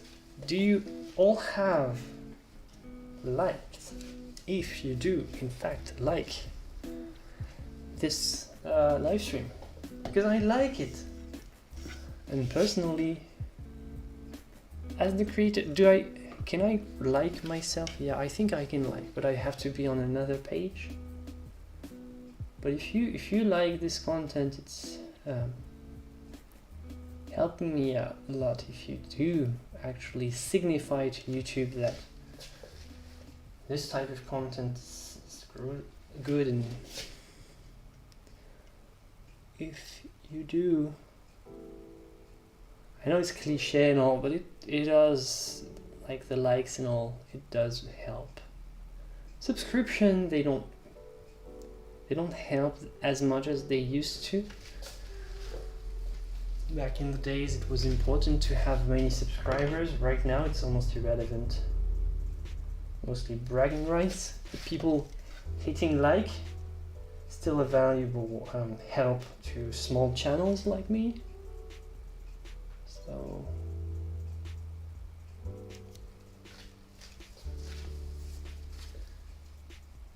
maybe we can hit 100 after the end of this, before the end of this live. Could be the challenge. 85, see? We're going up. Only 15 left. Do you have a community Facebook page? I used to, but it's been abandoned for a while because I don't generally go to Facebook at all anymore.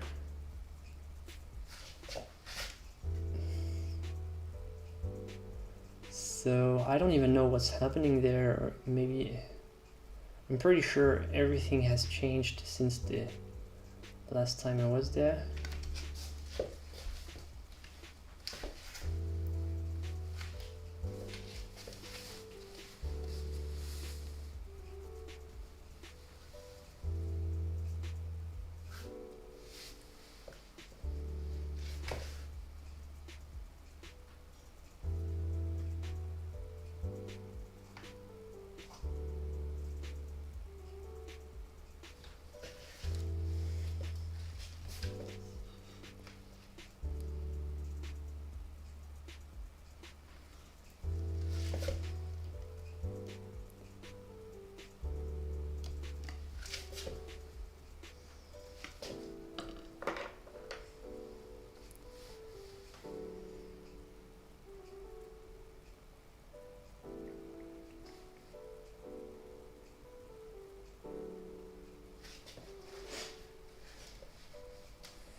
So while we're here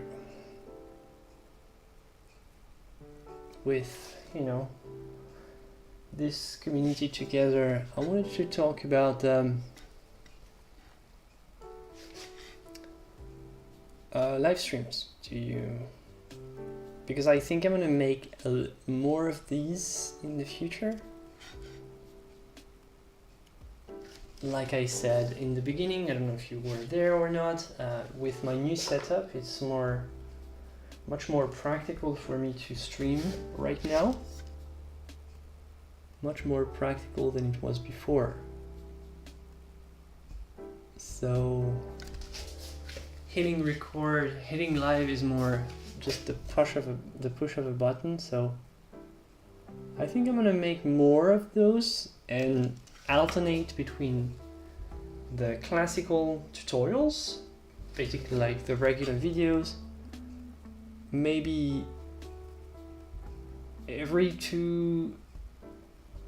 second, like Wednesday or I don't know, Saturday, do a live stream, or maybe stream every week but only make a video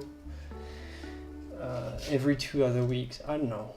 I need to figure out somehow a new schedule for when I'll be back in September. I'm gonna take a break for the summer after starting next Monday. I want to take a couple of days of well-deserved or not well-deserved, I don't know, depending, of rest from YouTube and all. But when I come back,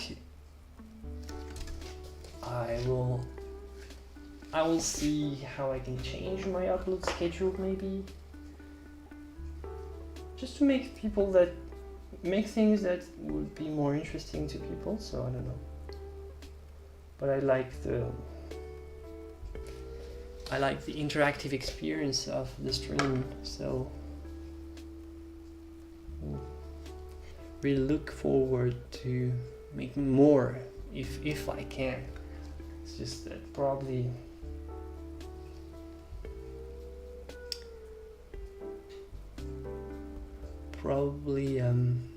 not something that I will be able to do because of time, because of organizational. But if I can replace maybe a regular video with a live stream, I would sign any day of the week. Because the live streams are so much more chill, and I really like them. Because the videos are stressful.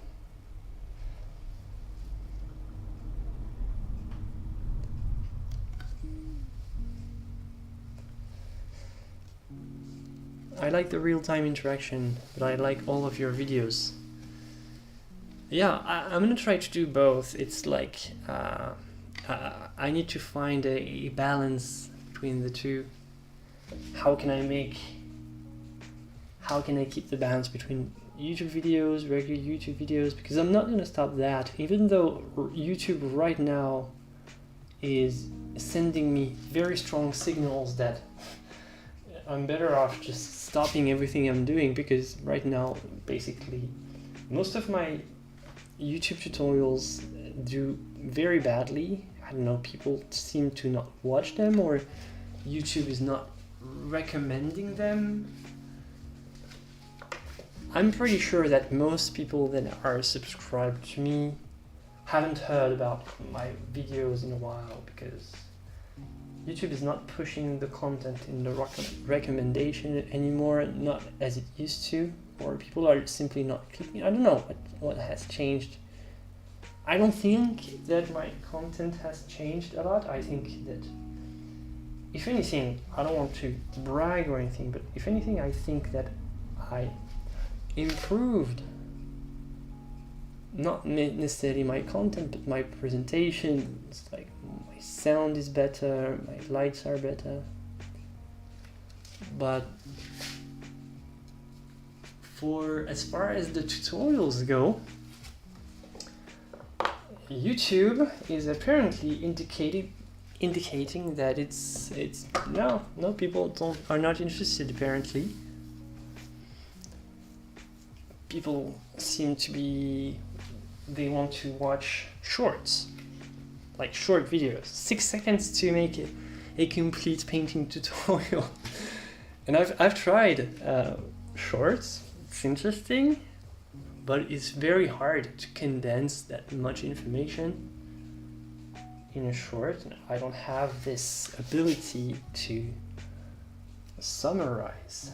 So I figured, well, if YouTube wants to push me and all most creators to make shorter and shorter content, how about I make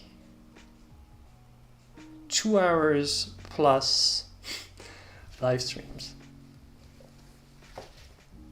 I hate shorts, says Sonia. They are weirdly attractive, you know. When I first discovered this, the TikTok and all, I was like, it was a different world. I was like, why is this a thing? Why would you want to have content that's only 6 seconds, 15 seconds? It's like goldfish amount of attention span. But weirdly, YouTube has been pushing shorts, and yeah, they are strangely fascinating, and you waste a lot of time just scrolling, watching some random stuff, very random, because they don't necessarily give you shorts that are related to what type of content you watch otherwise. Like, they don't necessarily give me the type of content that I watch in long form videos, and they send me some very weird stuff, and it's so weird that you watch, you know. It's a weird sort of a mind trick in how it works, like the shorts, and you're just swiping. Very, very strange. But apparently that's how people consume content nowadays. And I've tried to reuse some of my content, condense it turn it in different chapters and recycle this into shorts. But no, apparently it's not doing anything good for my channel, so I don't know what YouTube wants me to do. But at the moment, like, if I was just looking at the numbers, I would probably give up on the painting tutorials. It's just apparently, like, tutorials are not the hype right now. YouTube doesn't want to promote tutorials, which I think is a huge mistake, because once all the different fads will just come and go, but like tutorials, they're super valuable long term because they're evergreen. Like a how to paint video is always going to be valuable because painting is not going to change soon. Whereas all the shorts and the short content, it's gonna come and go and soon become irrelevant. However, learning how to make a medium, learning how to use color mixing, learning how to use color harmony, this is not going anywhere. So I still believe in tutorials. Apparently YouTube doesn't believe in tutorials anymore, but I do. I want to keep making tutorials, but it's very stressful because the views on my regular tutorials are on a steady decline, very steady and very decline. It's kind of scary, I have to say, because, well, something that people like, something that people ask that I do, is sort of being phased out by an algorithm. So maybe I need to change something in my content, and that's exactly what I plan on doing with live stream. I want to experiment, I want to interact with you guys. Because I'm not gonna let a stupid algorithm take me away from making valuable content that's kind of an encyclopedia of our modern era. Basically, we're all of us educational content creators, we're creating some sort of a collective encyclopedia with videos. And shorts are entertaining and all, they don't replace this type of value.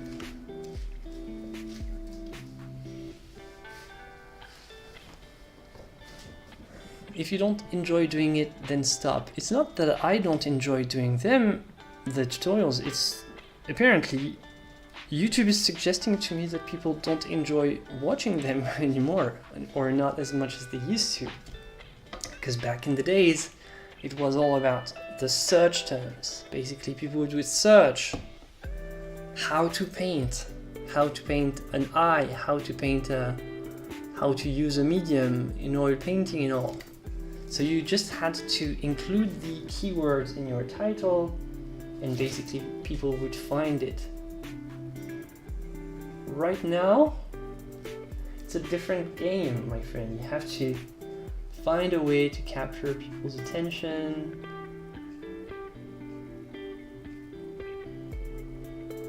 Yeah, like have different types of metrics and all. It's not that it's not fun, because the content is still the same. It's still how to apply a medium, how to paint, it's still the same. Paint has not changed, but how you promote your videos, this is a different type of game.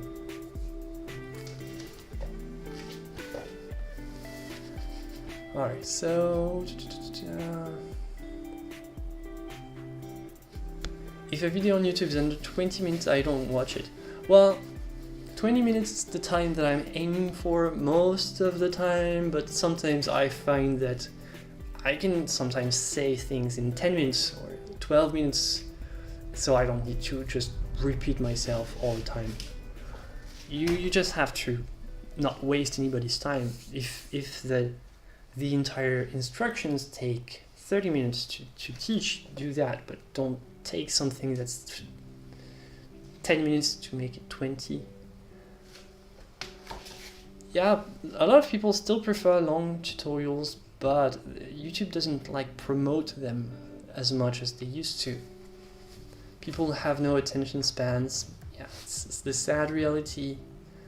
They use short to shorten the attention span. Maybe they use it, or yeah, it's a kind of a vicious circle. People consume this type of content and everything shortens. And yeah, goldfish here, but I don't like shorts. Shorts are not good for painting videos. Although I have found some shorts helpful, like in organization or something. Yeah, actually, I have found some really good shorts, but I wasn't looking for them, like how to tie certain knots. I found in shorts, weirdly enough, but I didn't know that I was looking for this type of content. So it's crazy how they give you something and you just eat what they give you.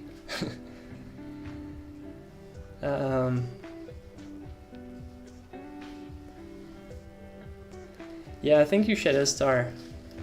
I learned so much from you. I bought your color course for longer learning experience from you. Thank you. Not everyone apparently is like that, or YouTube doesn't promote longer form of content, but I still going to. I tried the shorts, but I still don't think that there is anything relevant for me. I can still like recycle some of my existing content into shorts. That's not a problem because the content is already here, but I'm not gonna make only shorts. Okay.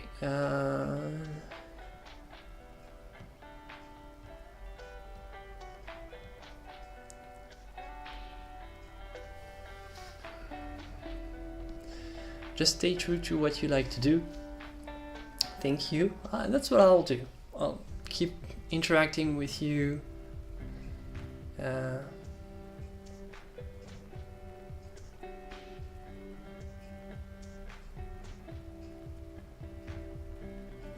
I think they are great. You can try to change format of tutorial, maybe like in a different way or a different subject. Yeah, it's tricky. It's tricky to find different subjects. Different way I can do. I don't know. I'm always trying to find ways to improve what I do. I don't want to get stuck because at some point it's too boring for me as well. So I like to try to find ways to improve. It's just that you can just change so much, but after a while just painting is painting, and it's like a traditional medium that hasn't changed that much for 500 years, and there's still like it doesn't just connect really well with these new ways of teaching, like in less than 6 seconds, less than 15 seconds. I can't just teach an oil painting in less than 15 seconds.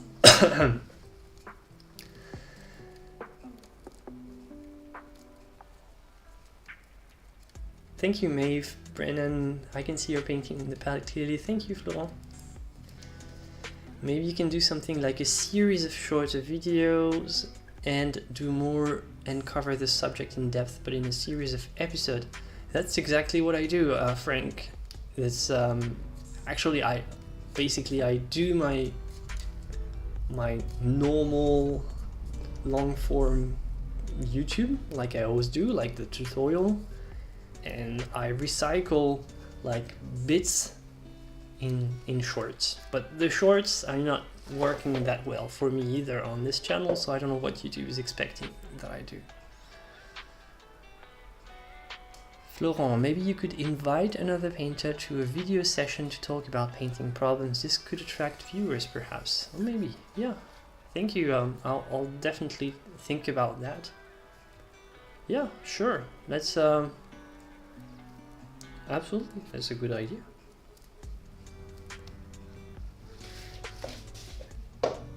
But after that, I just my goal, my problem is how do I make the tutorial type of format work?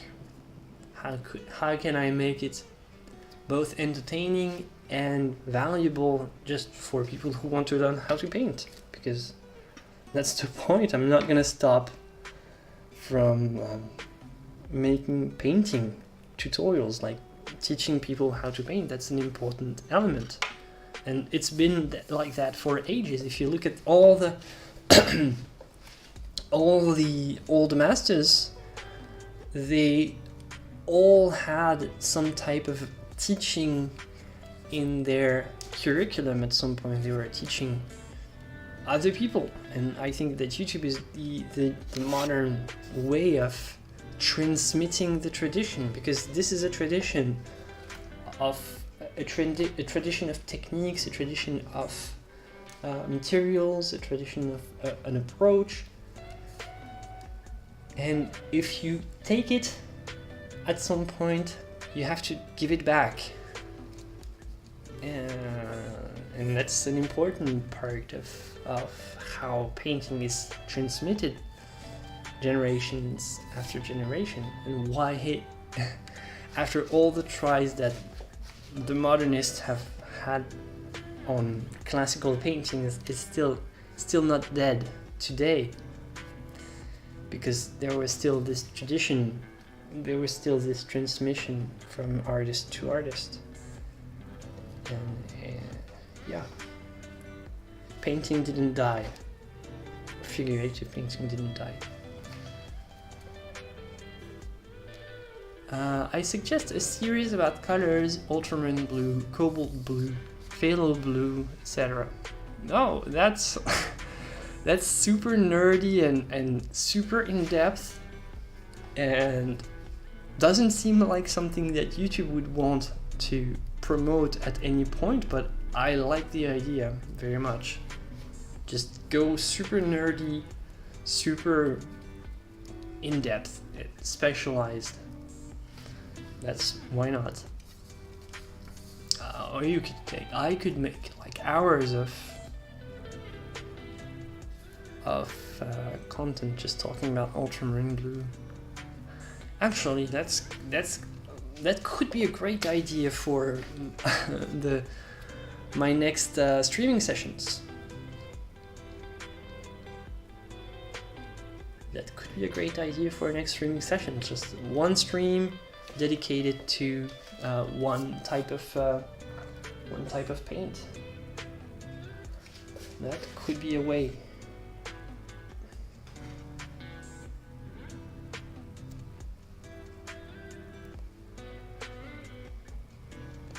Hi, Michael.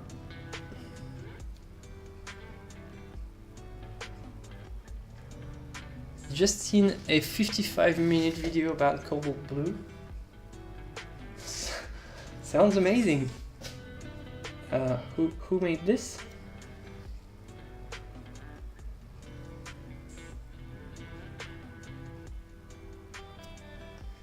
Yeah, sounds like a really great idea. Maybe for a stream, like dedicate one stream to one color, one pigment.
Alright, so good luck with your painting, Michael.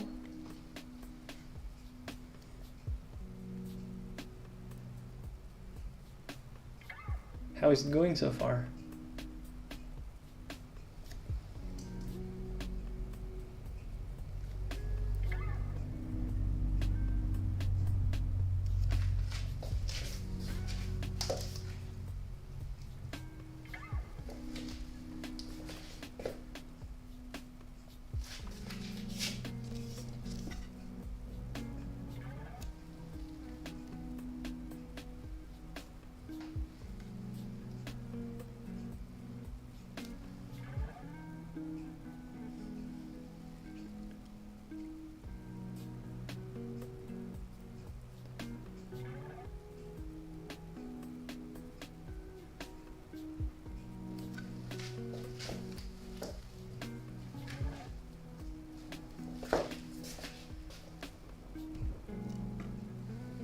Florent, please teach what serious artists need too much fluff out there. However, you might get more views with naked ladies and juggling. Hey, you know what? That's true. Maybe I will turn out to be an NPC streamer. Have you seen that? The next fad? I'm not spoiling if you don't know what it is. Just Google NPC streamer to understand the next trend. I promise that I'll never end up like this. Even if it becomes the new thing. I'll never say, cobalt blue so good, cobalt blue so good. GG yellow ochre, GG yellow ochre.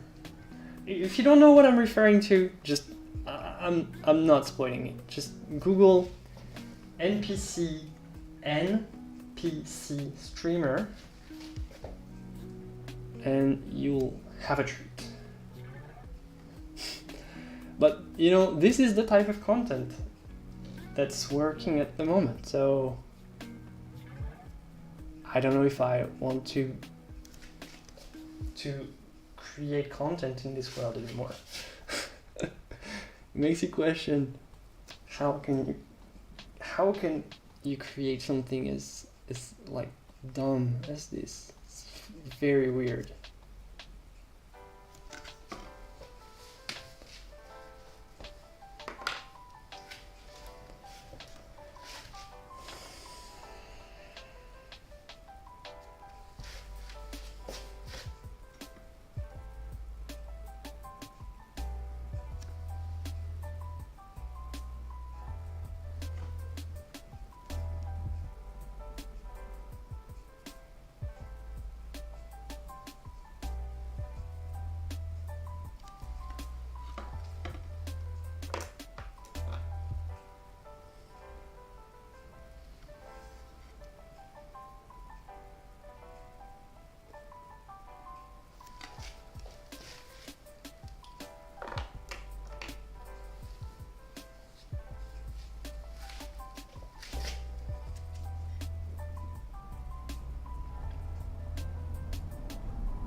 So did you guys know about an NPC streamer before? Or are you just checking it on Google right now? Because I'm telling you, that's the future of content creation.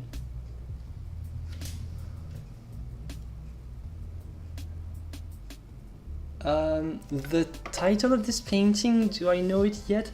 I'm not sure, but I think it's going to be fragments of memory, something like that.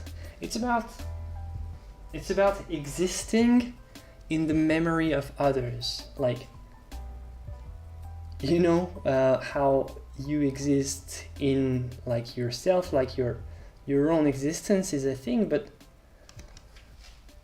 you also exist in memory because people around you, your loved ones, people you work with, they know about you. They know who you are, they know your name, they know things about you, details about you. They have a memory of you. and you can exist through that memory. What about in, like, how about 100 years from now, when your memory is starting to vanish? What about 1,000 years from now, and like the vanishing of the memories is basically, and how it can be crystallized in photos, in recordings of you, but at some point, like, you know, what's the destiny of all this memory? How does it crystallize? How does it evaporate and melts away in an ocean of, in the ocean of, I don't know, time or something? I don't know exactly what the meaning of the painting is, but it's about that. I was thinking about, you know, how we partially exist in the memory of the people who know about us. But it's a fragile existence, basically.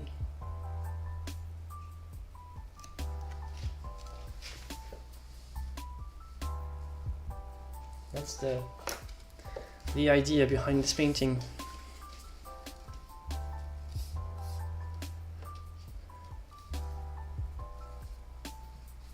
Is there any chance you could do a future stream where you comment the artwork of subscribers so they could get some advice? I thought about this a while ago, actually, but I'm kind of too, I'm gonna say I'm kind of too polite. I know that some people are really harsh, and it doesn't really bother the subscribers and all. Some people even do like roasts, but I don't know, I don't like hurting people's feelings. And even though I'm always like very constructive in my criticism and all, I don't see how I could make an entire session out of that, even though I know it could be valuable and all. I don't know how I can make it work, and me, psychologically, I would be very shy and very reserved in how I approach things. I don't know if it makes sense at all. But, and that's not something that I'm naturally inclined to do, because I'm way too conflict avoidant and way too polite and respectful. I don't want to ruin people's attempts, and I don't want to be fake by providing like fake, you know, nice comments. I know that I could just bring constructive criticism, but it requires to know what the intention was. It requires to know what people want to do initially. And who am I to judge if I don't know all these elements that are kind of hard to put together? It's just, it would require me to have long discussions with people before they submit their art. I can't just say, okay, go to a Discord, put your pictures there, and I'll review them. I need to talk with people, know what they were talking about, what models they tried to use, what the intention was, what they struggled with. That could make it for great content, by the way, but it would be like, for me, because I couldn't just straight up criticize and give critique like that. It would require me to do a lot of work on the side, a lot of extra work. But who knows? Maybe one day. I'm not saying no to anything.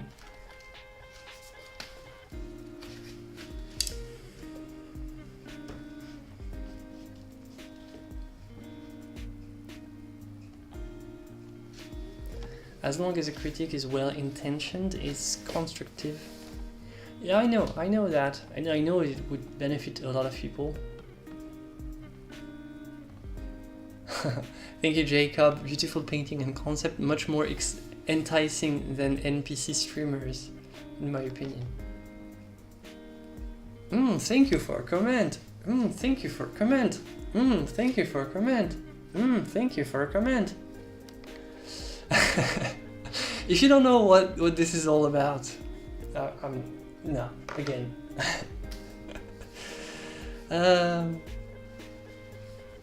Maybe not comment, but point out what you like in other art pieces. Yeah, maybe yeah, you know what? It's a good idea. S. By the way, did you have the username S? Did they really give you S as the username? It's super weird. I didn't know. I thought S is taken, right? I thought this would be the thing. Okay, so yeah, maybe a good idea. In the future, yeah, sure, I'll do something like this, reacting to your paintings. Critic of the week, something like that.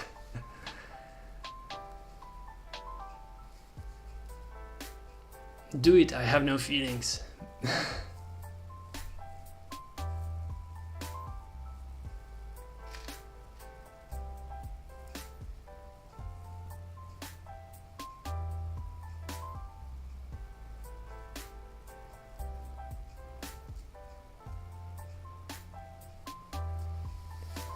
Artists should not have feelings.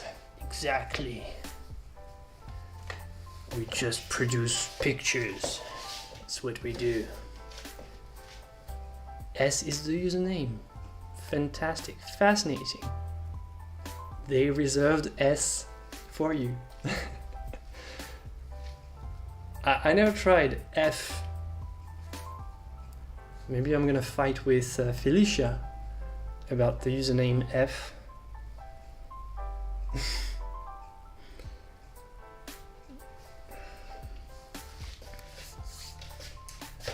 Okay, so I'm going to finish this mouse here. Starting to get hungry. What are you guys eating? What's on the menu for you? Maybe you don't know, right? I don't know. Don't know what I'm gonna eat.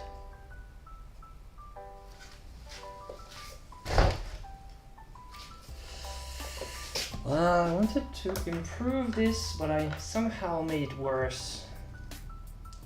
Classic.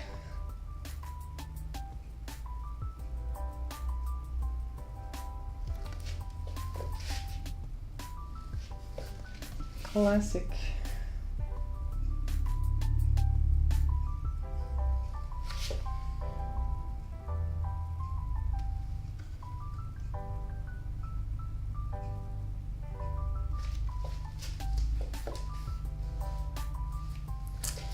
Nope.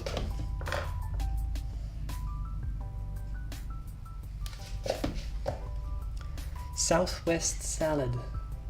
Well, what makes it Southwest?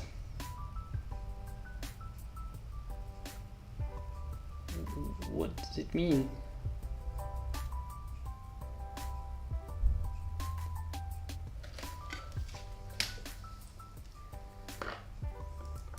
Do you have to be in the Southwest to eat a Southwest salad?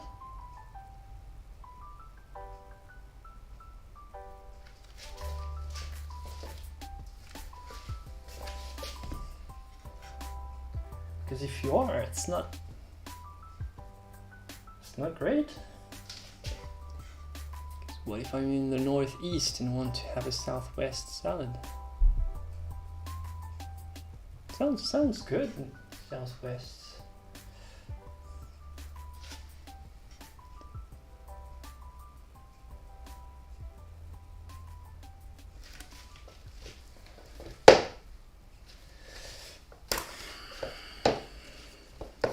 Chili con carne.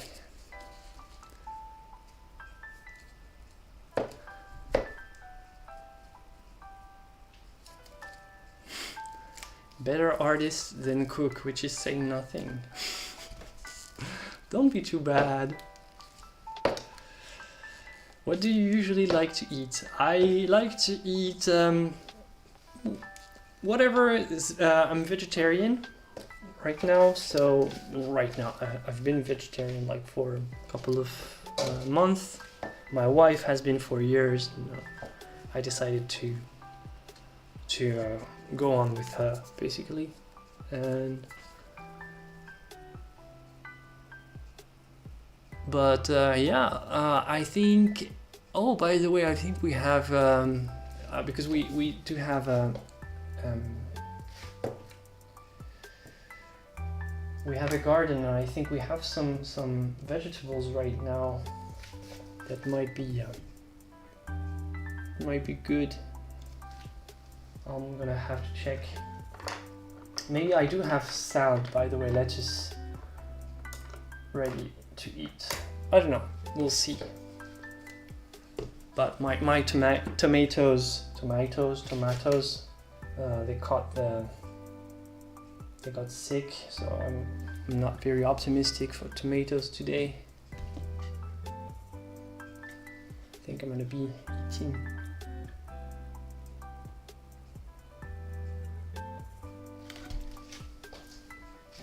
eating something simple like pasta and cheese. What could go wrong?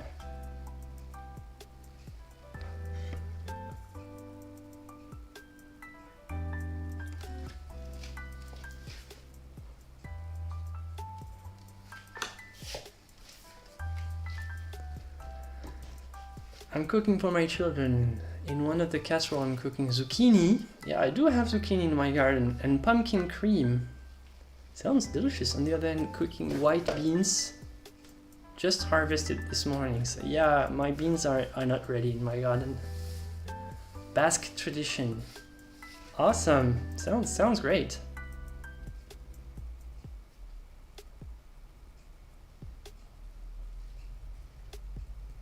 Basically green salad with green salad with grilled chicken, spicy salad dressing. Spicy salad dressing sounds great, actually. Okay,